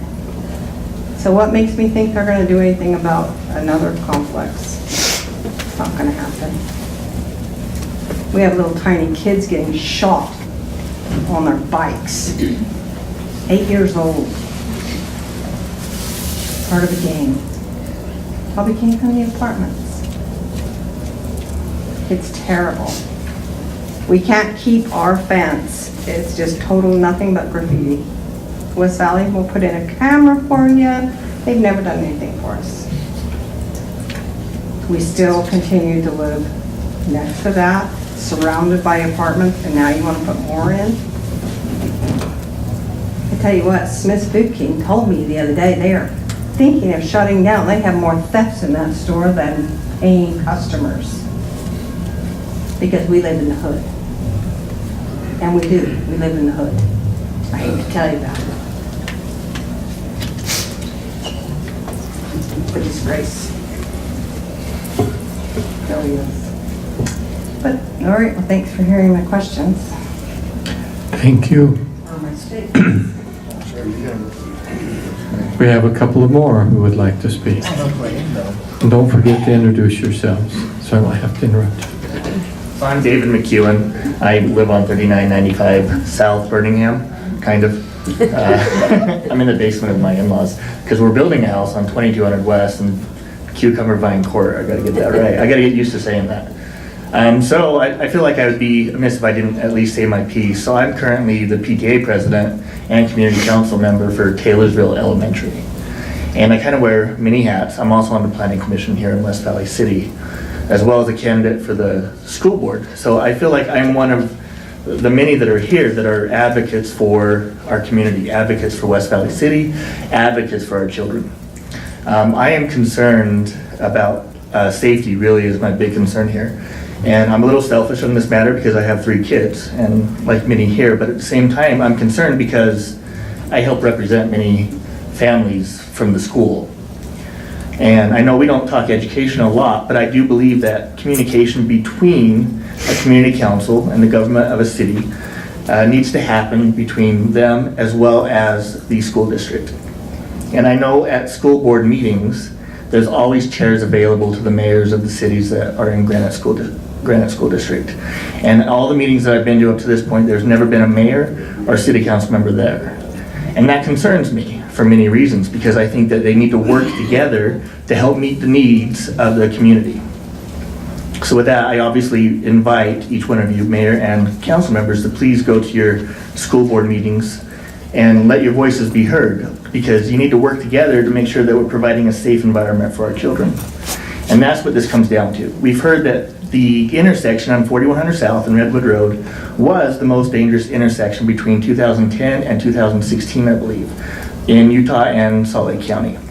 Now that is a UDOT road, being on Redwood Road. But with that being said, I believe that Taylorsville, UDOT, and West Valley can come together to figure out ways to make that a more safe intersection. And especially if we're going to move forward with this housing in that corner. Reason being is this: yes, those cars have to go somewhere. Where are they going to go? Are they going to go south on Redwood Road to 4700 South, or are they going to go west on 4100? If you go west on 4100, if you know, the community from 1950 west, which is just west of the Kmart building, and to roughly 2400 west, RI-215, from 3800 south to 4100 south, all those kids in that community have to cross 4100 South to go to school. They go to Taylorsville Elementary, they don't go to Granger Elementary. So here's where safety comes in, to my mind. They either have to cross the crosswalk over here at 2200 West and 41, or go to Redwood Road, or else they have to jaywalk, let's say. And luckily there's no police that sit out there and watch that, because I'm sure a lot of tickets would be given out. So that's my concern. I hope that we look at ways that we can make it safe. And I know that it's not just West Valley that can do that, with it being a road that borders 2 different cities.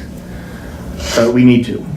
I hope that you as a council, you've been elected to be the advocates for this community. And I know most of you, and I've spoken to many of you in my roles throughout the city and in the community. And I ask that you take that serious. And I'm not saying that this is a bad development, because I agree in the sense that this has a development agreement. The ones that we have had troubles with are really apartment complexes that have not had development agreements, that have not been told they have to maintain a certain look. And that's a concern. Now with that being said, I hope that we also put on our agendas for the future that our code enforcement officers can go and make a bigger effort to come into the community and come into those apartment complexes. let's start holding their feet to the fire so that they have to at least live to the standard that we're holding us as individuals and single homeowners. That's important to me. Again, I just want to make sure that we're looking at everything we can do to make sure that we're providing a safe community for our children, for our residents. And with that being said, I'm getting dry mouth, but with that being said, on 2200 West, sidewalk and curb and gutter is not complete. I would say roughly 15 houses on the east side of that do not have curb and gutter. Again, as you know, this is a street that kids have to go walk on to go across 4100 to go to school. That's a concern, especially since I'm investing in this area. I'm building a brand new home right there. And obviously I'm not one that goes out and walks all the time, you can tell by my size. But many do, and many cross that road. And I would hope that not only with code enforcements, but let's start looking at reinvesting in our community that's here. Let's get finishing those curb and gutters. Let's not wait till a development comes in and ask them just to finish the curb and gutter in front of where they're building. Let's approach this nice gentleman here and say, I know you're putting 60 million in, but let's kick in another couple $100,000 and finish some curb and gutter on 2200. And then let's invest not only in that property that he's buying, but in the community as a whole. Thank you very much, guys. Thank you.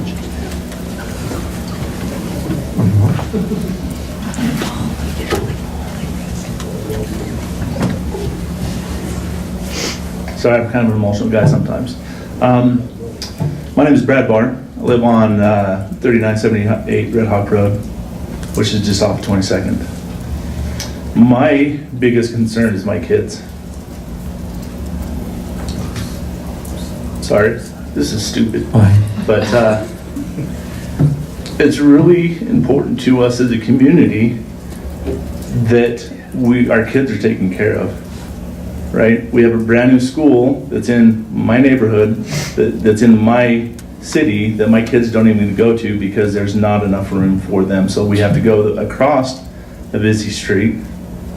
So what are we going to do? I mean, I know quite a few people that are in our area we love, right? But where are they taking their kids? They're going out of our city school, out of our school districts, going somewhere else as well, to make sure their kids are taken care of, to get the education that they need, right? Obviously, you know, this isn't the forum to talk about education, and I'm not expecting you to, but like David was just saying, it's important for us to know that you don't just care about what's going into the neighborhood, but to make sure that the neighborhood is being taken care of, right? I understand, I love this area. We rented in the area for 3 years, and we loved the neighborhood so much that we bought a house here. We have great, amazing people in this area, and that's what we're looking to take care of, is the people that live here. We don't have a park anywhere there, so I'm not talking put a park here, I'm not talking either accept or decline. My intention is to make sure that you're thinking of the people that live here at this point in time, that are investing in it, that are trying to make it a great neighborhood, a great area. And so when you're voting on it, make sure that you're looking into that. Do I think that this apartment is going to be a great thing? I don't know. Is it going to be a horrific thing? I'm pretty sure it's not going to be a horrific thing. Do I think it's what I want? Not necessarily. But what I want is somewhere where my kids can grow up, that they can be happy, and that they can not going to have to be scared because there's all this stuff going on, and it's not necessarily going to be from this apartment complex because it's going to be enclosed, but all the other stuff that's going around. I think that we need to make sure that the safety is there, that like these ladies that were here earlier, that they're concerned about, you know, gangs and drugs and all that crap. We want that. We don't want that in our neighborhood. We need to make sure that we are taken care of as a neighborhood, not just by the people in the neighborhood, but by the city that we live in. We've all invested, we pay taxes, and we appreciate all that you guys do, and I know that you know a whole lot more about what's going on than I do, but I just want to make sure that you understand that we love this area. That's why we're still here. Okay? We love our kids, we love the community, and I would suggest to anybody to live here. I mean, I love our neighborhood, but we need to make sure that it's taken care of. Thank you. Thank you. Any more?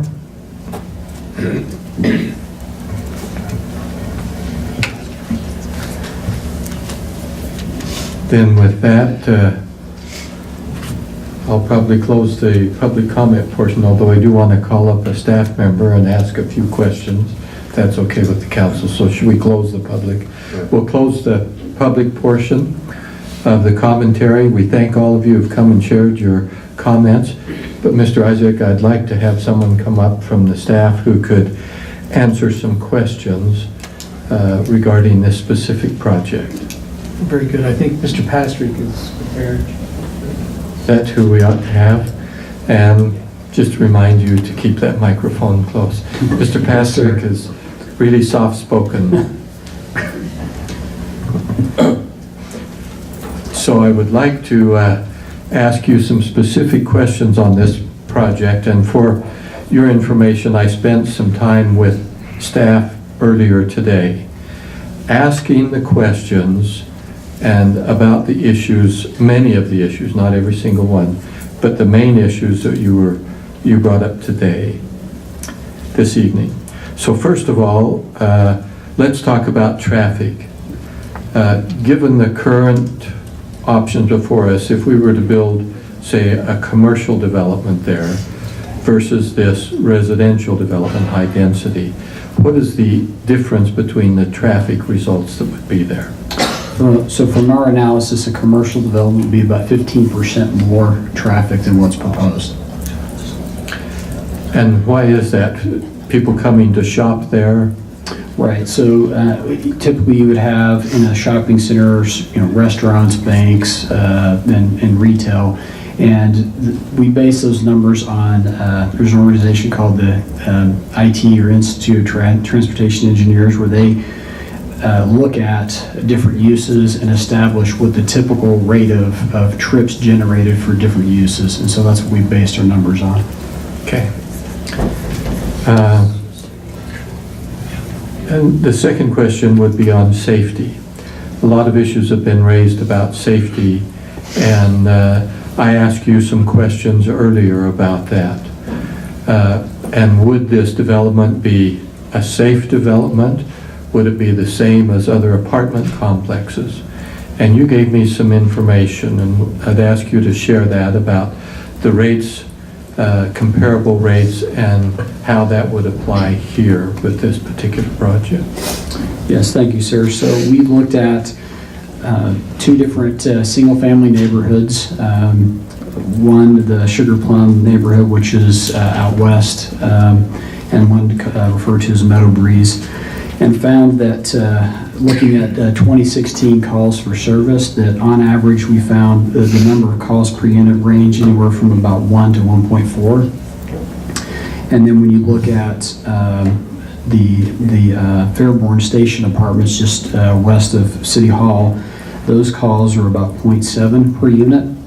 Now, so these newer apartment developments, they end up having either comparable or lower calls for service per unit than, say, a single-family neighborhood. Now, as was brought up, the existing units on Redwood Road have higher call volumes. Okay. And a little bit of discussion about density, and I hadn't dealt with the economics of it, but I was more interested in why would a higher density development attract more people to come live there versus a 3-story type development typical of what we have across West Valley? Sure. So this project is unique, at least from most other apartment developments, in the amenities that are provided. So the most typical apartment development in the city would be a 2 to 3 story apartment building where you have, used stairs, all the parking is in a surface lot. And in this case, you have a majority of the parking, so 500 stalls within a parking garage. You have to have key card access to get into the building, so there's the security that way, and elevators in the building. So just the level of amenities by having a higher number of units it's substantially higher in terms of amenities than, say, a standard 3-story, what we call walk-up apartments. Okay. I think that was, sorry, I've got a frog in my throat. The questions I had. Any other questions from the council? Yes. Mr. Patrick, I just want to confirm with you again. Last I heard, what's the crime rate in our city? It's 1.4? In terms of calls per unit, or? In general. So we looked at, unfortunately, I don't have the overall number. We looked at, we compared different apartment developments, but not I don't have the overall number. Anything else? Oh, yes. Oh. So I'm trying to figure out, because you have the numbers by you. So if we look at the Sugar Plum numbers, that's how many calls per acre? Per unit. But, okay, so how many units are on an acre in Sugar Plum? So in that case, that one's somewhere between 2 and 3 per acre. It's fairly low density in Sugar Plum. Okay, so we're talking 5 to 6 calls service where this per acre, and this is 6 acres and it'll have Yeah, so just over 10.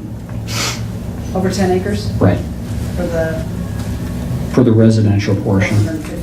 Okay, so I'll bring you one and see what the calls per service per acre difference is kind of what my concern was. Okay. Yeah, it's been alluded to in some of the comments and questions tonight as well, but there is this dynamic of either or that I'd like to discuss on the record in terms of, is this really the only imminent proposal at this point? If this is not approved, does it really turn into storage lots, storage units? That's our understanding from the property owners. If this zoning or if this proposal doesn't move forward, that the owner would look to fill the existing building with an indoor storage use.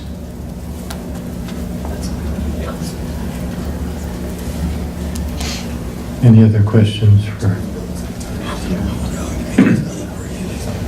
Okay, thank you. Thank you. I think perhaps at this point I would like to tell a story about myself. I've served on the council as mayor for 4 years. I'm just into my 2nd term. And in that time, I've only seriously regretted 2 votes. One of them relates specifically to tonight. Hunter Town Center. Hunter Town Center was a similar thing where we were going to redevelop that, change the zoning, and do some things, but a lot of the citizens there were concerned. I ended up voting no, not to do it. And as a result, now that area will continue on the path it is on, and that is deterioration. The area will not improve, so we'll get some development there, but it will not make our city better in any way. In fact, it actually, as I look back on that, now this is my personal opinion, has harmed the city. I am an opponent generally of high-density housing. I would love to see everything single-family homes, actually. Some of our high-crime areas are apartment complexes. And so I said, well, why is that? Why are these apartment complexes where we have a lot of crime? And it comes down to several factors. One, they're typically smaller developments, 2-story, generally, sometimes 3, and they are owned by multiple owners. So you may go into an apartment complex and there are 10 buildings, and each one is owned by a different owner, typically absentee. And we can't do much with those because the owners are typically out of state, and there's so many of them. Having a single unit or development with multiple apartments is much easier to manage. And I had serious reservations, but I have to step back, and I did that today, and I said, okay, why would we do anything here on this property? Why not just leave it as it is, and whatever happens, happens? And just let nature take its course, or whoever the willing buyer is, and if they want to put up a swap meet or something, is that going to be a benefit to our city? Will it make that neighborhood that many of you are living in better? And that's a very legitimate question. But when I compare the two, and I say, okay, in this development, there'll be some townhomes, there'll be some more commercial, which is good for the city, it's our revenue base, and then we will have a high-end apartment complex. Will that make our city better? And will it look better? And will it provide an environment where it is safer for people to live? And the answer to that is yes. Which causes me some real struggle, since I'm so opposed to multiple high-density development. But I finally come down to this point. As I've gone through that process, and as I look back at what happened when I voted no, and which the residents wanted to have happen, it did not help the neighborhood. It harmed it. It's just that simple. So what can I do here to truly help the neighborhood? Now, will there be some issues with traffic? Sure. There will be. There will be issues with traffic if we have it all go commercial. Will it be safer or less safe with this type of development in our neighborhood? What we found, and we've actually done this with some neighborhoods, most notably close here by City Center, if we go in and redevelop a home, we do that with some federal grant money and county money, the city puts in money, and we take one home and refurbish it in a neighborhood. How does that affect the neighborhood? It makes a difference, because then neighbors say, oh, there can be a good development here or a good home, and that starts to influence others to stay and to fix up their homes. We've done, I think, 3 of those in the neighborhood just over here, isn't it? Done 3 over there and 2 to the north. The north side. Yeah. So, and it works. So we say, well, okay, let's take this neighborhood that is an old neighborhood that is, everyone says, kind of going downhill. Well, how do we turn it around? What can we do? Do we do nothing? Let the commercial area there around the old Kmart building continue to go downhill? Our staff has worked actually on this project for about 4 years. Looked at all the options. We will not get a big box store back in there. No Kmart or anything like it. Many of our retail stores are looking at downsizing because of changes in the economy. And most of the things that would go into that location will not make the neighborhood better. We talk about education, and I say, well, we can't draw the school boundaries.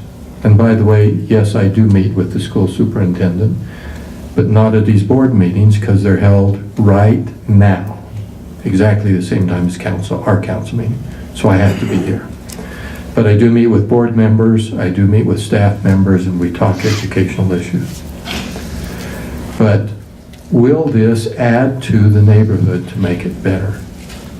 If we have families move in there to these higher end apartments, and we've already experienced that in other areas of the city where we can build an apartment complex, if it's a good one, then you get higher, well, let's see, I have to be careful. Don't want to cast any aspersions, but will we get people in here, families who are more committed to the city and willing to live here with their children? The answer is yes. We've seen that happen here at Fairborn Station. So what are the advantages of voting no versus voting yes? And though I'm not a fan of especially 430 apartments, I guess it would help if you cut it down a little bit. And even on the mix of apartments, you know, the 2 and 3 bedroom, I had some concerns. But in talking with staff, they've gone through all of these issues. They have searched and looked and evaluated every possible scenario they could come up with to try and do something to make the neighborhood better. And this proposal is the one they've been able to put together. It's not perfect. Are there other things that could be done? Absolutely.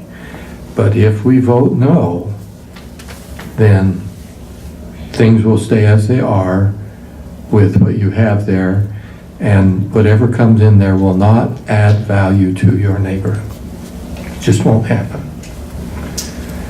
So it kind of puts me as an elected official in a very difficult position, because many of you have spoken against this project, which is where I was at the start. But as I've gone through to check into all of these issues and take the hours necessary to evaluate it, to study it, to ponder it, and I say, ultimately, what will raise the quality of this area? And by the way, by doing this, it's also going to impact Taylorsville, and we believe in a positive way, because it will drive some development in that whole area. Now, we can't promise anything, but we have to make those decisions the best way we can based on the information we have.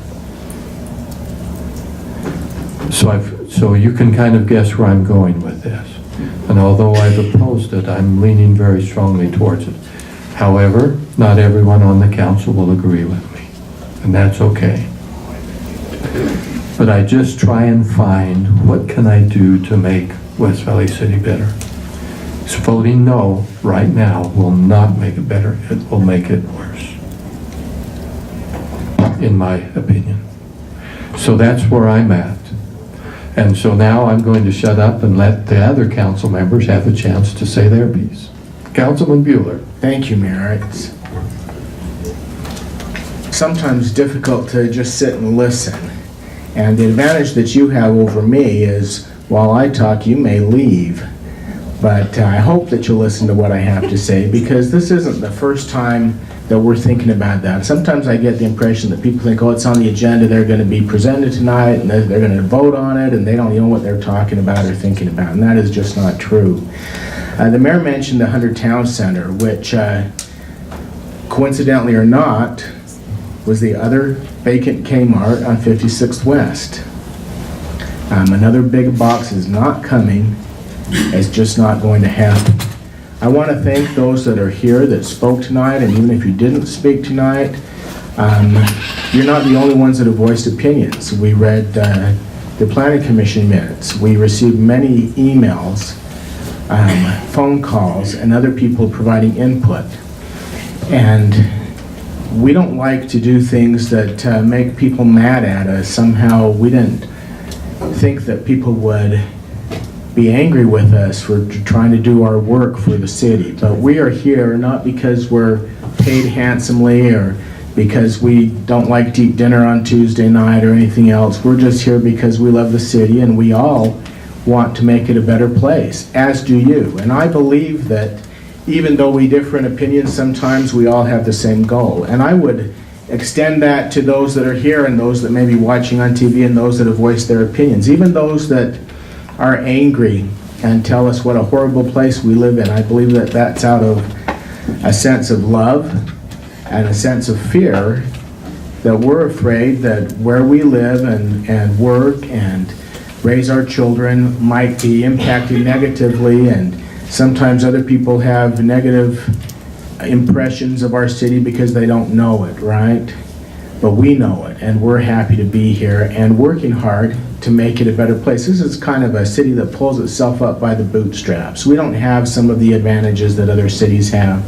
We started as a city behind, because there was already so much land use planned and done here, and houses built without sidewalks, and all kinds of things that we are trying to catch up with as best as we can.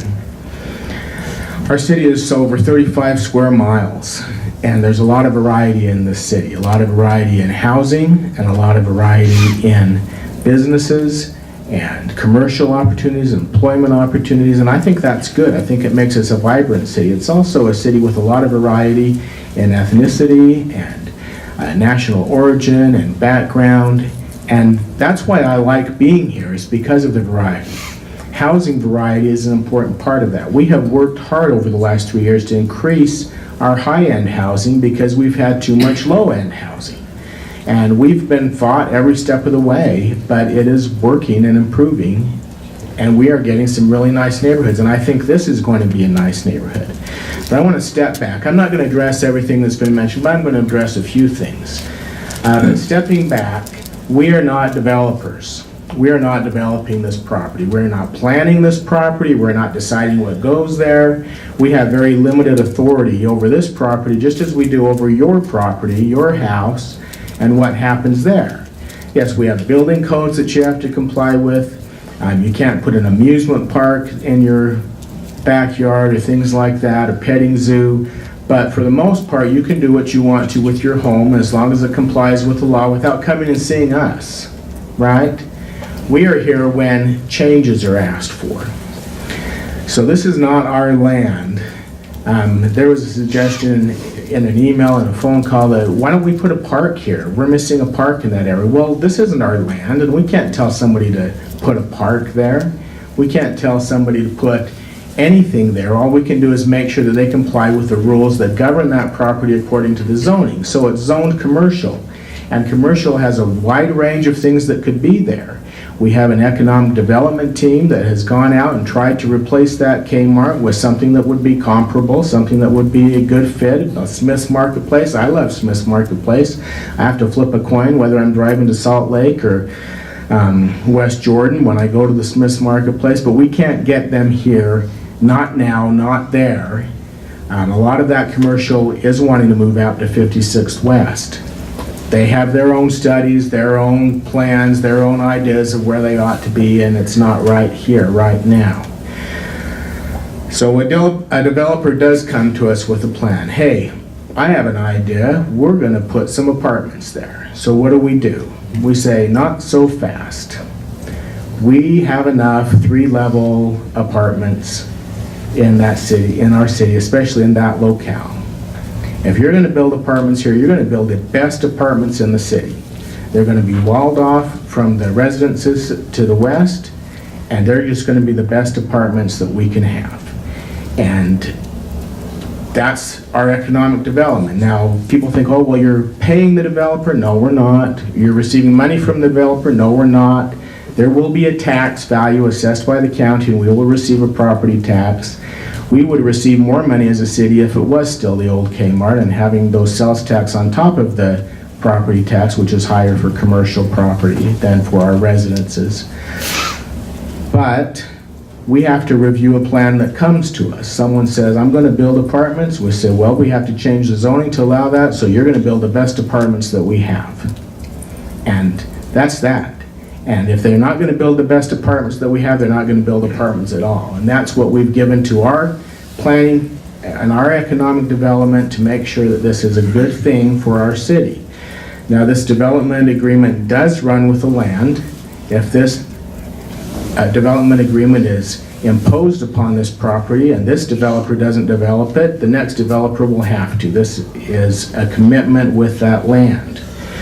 If more tax dollars are received, or if more tax dollars were received as a commercial venture, that's not for us, that's for us, right? These dollars go into our police and our fire and everything else in the city to maintain services. We're all up together on this. We're all on the same team. And I hope we don't forget that. So 7 stories tall. It's only partly 7 stories tall. It's 7 stories tall in the middle. That sounds awfully tall, but we're sitting within 200 yards of a 7-story tall building that we don't even think about anymore, right? The Embassy Suites is 7 stories tall. It doesn't cast a shadow over any of us. It's not that tall. I am in favor of this development because I believe it will revitalize that area which sorely needs it. I don't know if it would be storage units. Some people need storage units. That's what's going out in the other Kmart, I think, and behind the Kmart and by the Home Depot. A lot of storage units have been coming lately.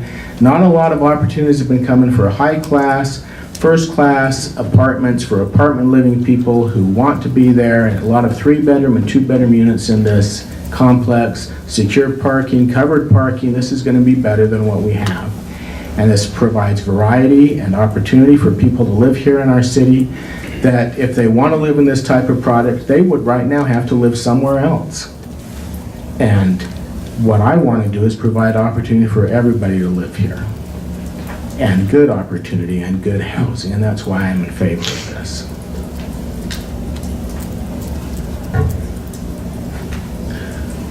I think my turn.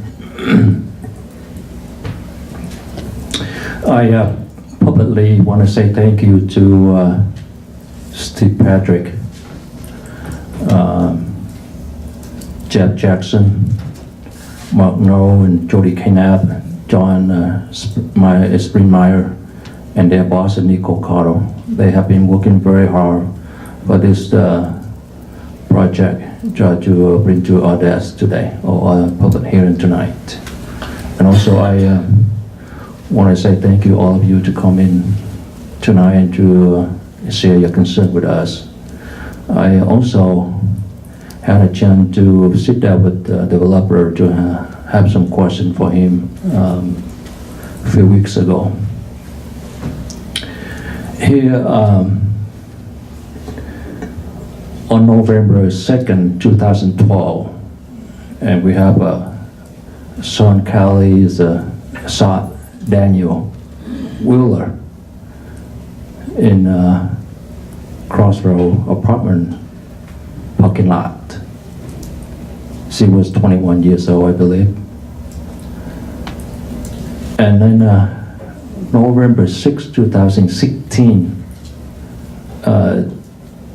3 teenagers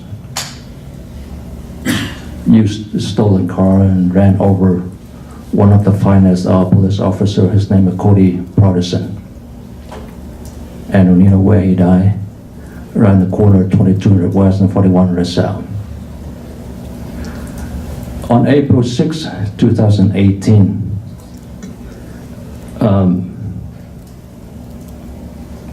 a survey guy came over to Kmart and tried to do the survey and to found the body in the culvert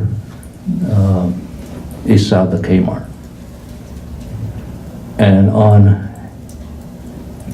April 8, 2018, a police officer saw the black man at 3580 South, 2140 West. And then on April 11, 2018, a shooting at the Smith's grocery store and hit a 3-year-old baby. She came over here for treating her cancer, and then this incident is gonna be another big blow for her and her family. You look at 5 incidents, or 5 tragedies I just shared with you. We have found 4 dead bodies for 5 incidents. We got 4 dead bodies. You think about it,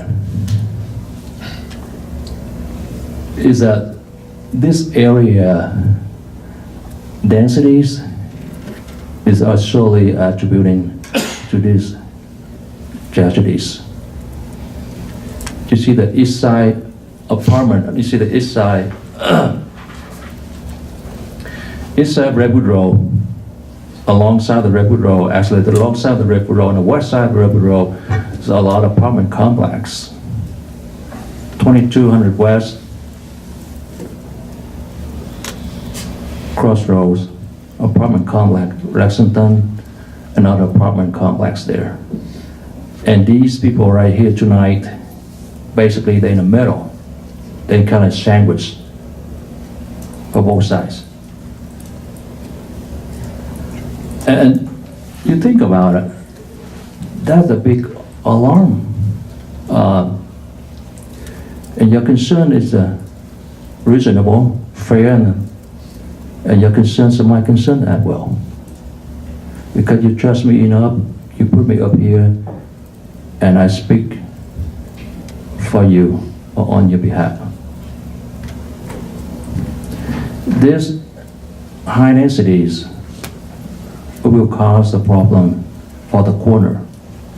If you talking about, I asked them about the crime rate earlier. If you pick this only corner right here, it's not very good. 5 incidents and you found 4 bodies. That's sad.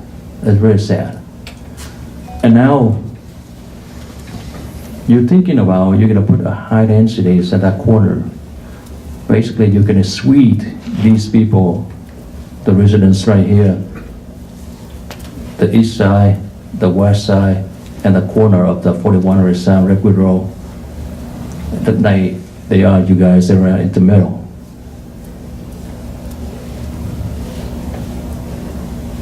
And that's not good.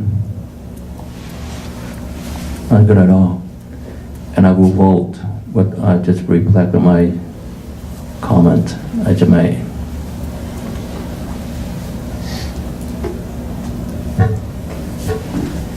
Any others?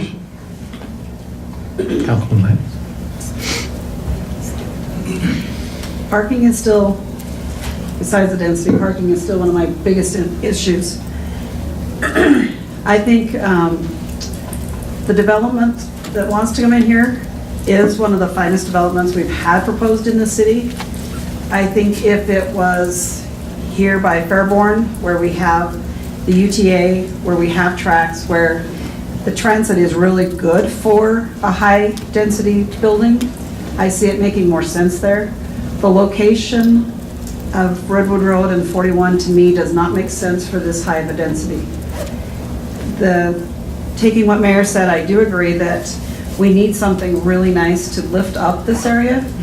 I'm just not sure that the density is appropriate for that area, seeing that we don't have the facilities in place to take care of that amount of people. I have family that lives in areas that have great bus and train systems, that they own a car, but literally they only drive up once a month.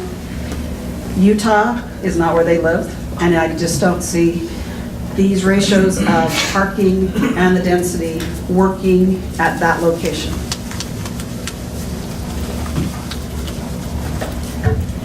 Any others? So when my wife and I were first married, Somerset Village was our first apartment. My grandparents live out there. My brother still lives there.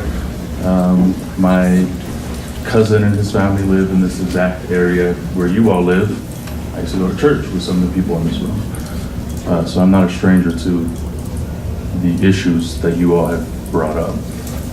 When we went off to college and medical school, we stayed at a super nice place. In fact, when I saw the renderings of what this development that's being proposed, it reminded me of where we used to live, right there, City Creek. And to Karen Lane's point, it was a fantastic place to live, not just because it was beautiful and it had granite countertops and hardwood floors and all that nice stuff, great amenities, barbecues on the ceiling.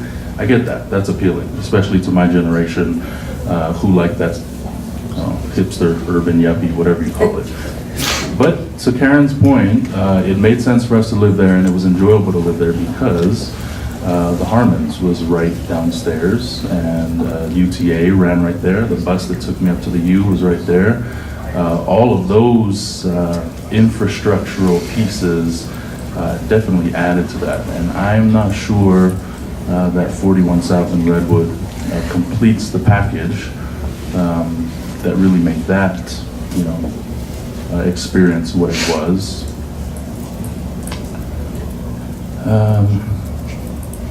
That's all I'm gonna say on that. Any others? Any additional comments? Mayor, I move for approval of ordinance 18-11, amending the general plan. Second.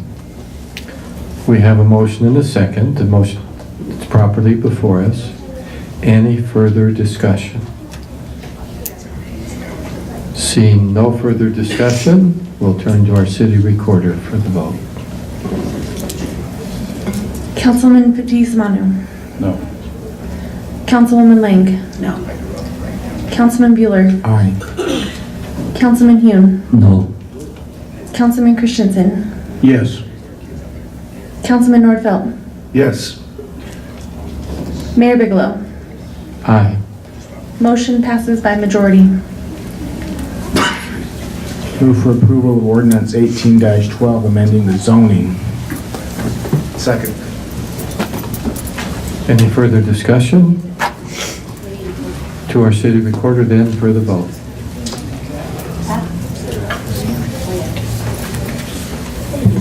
Councilman Nordfeld.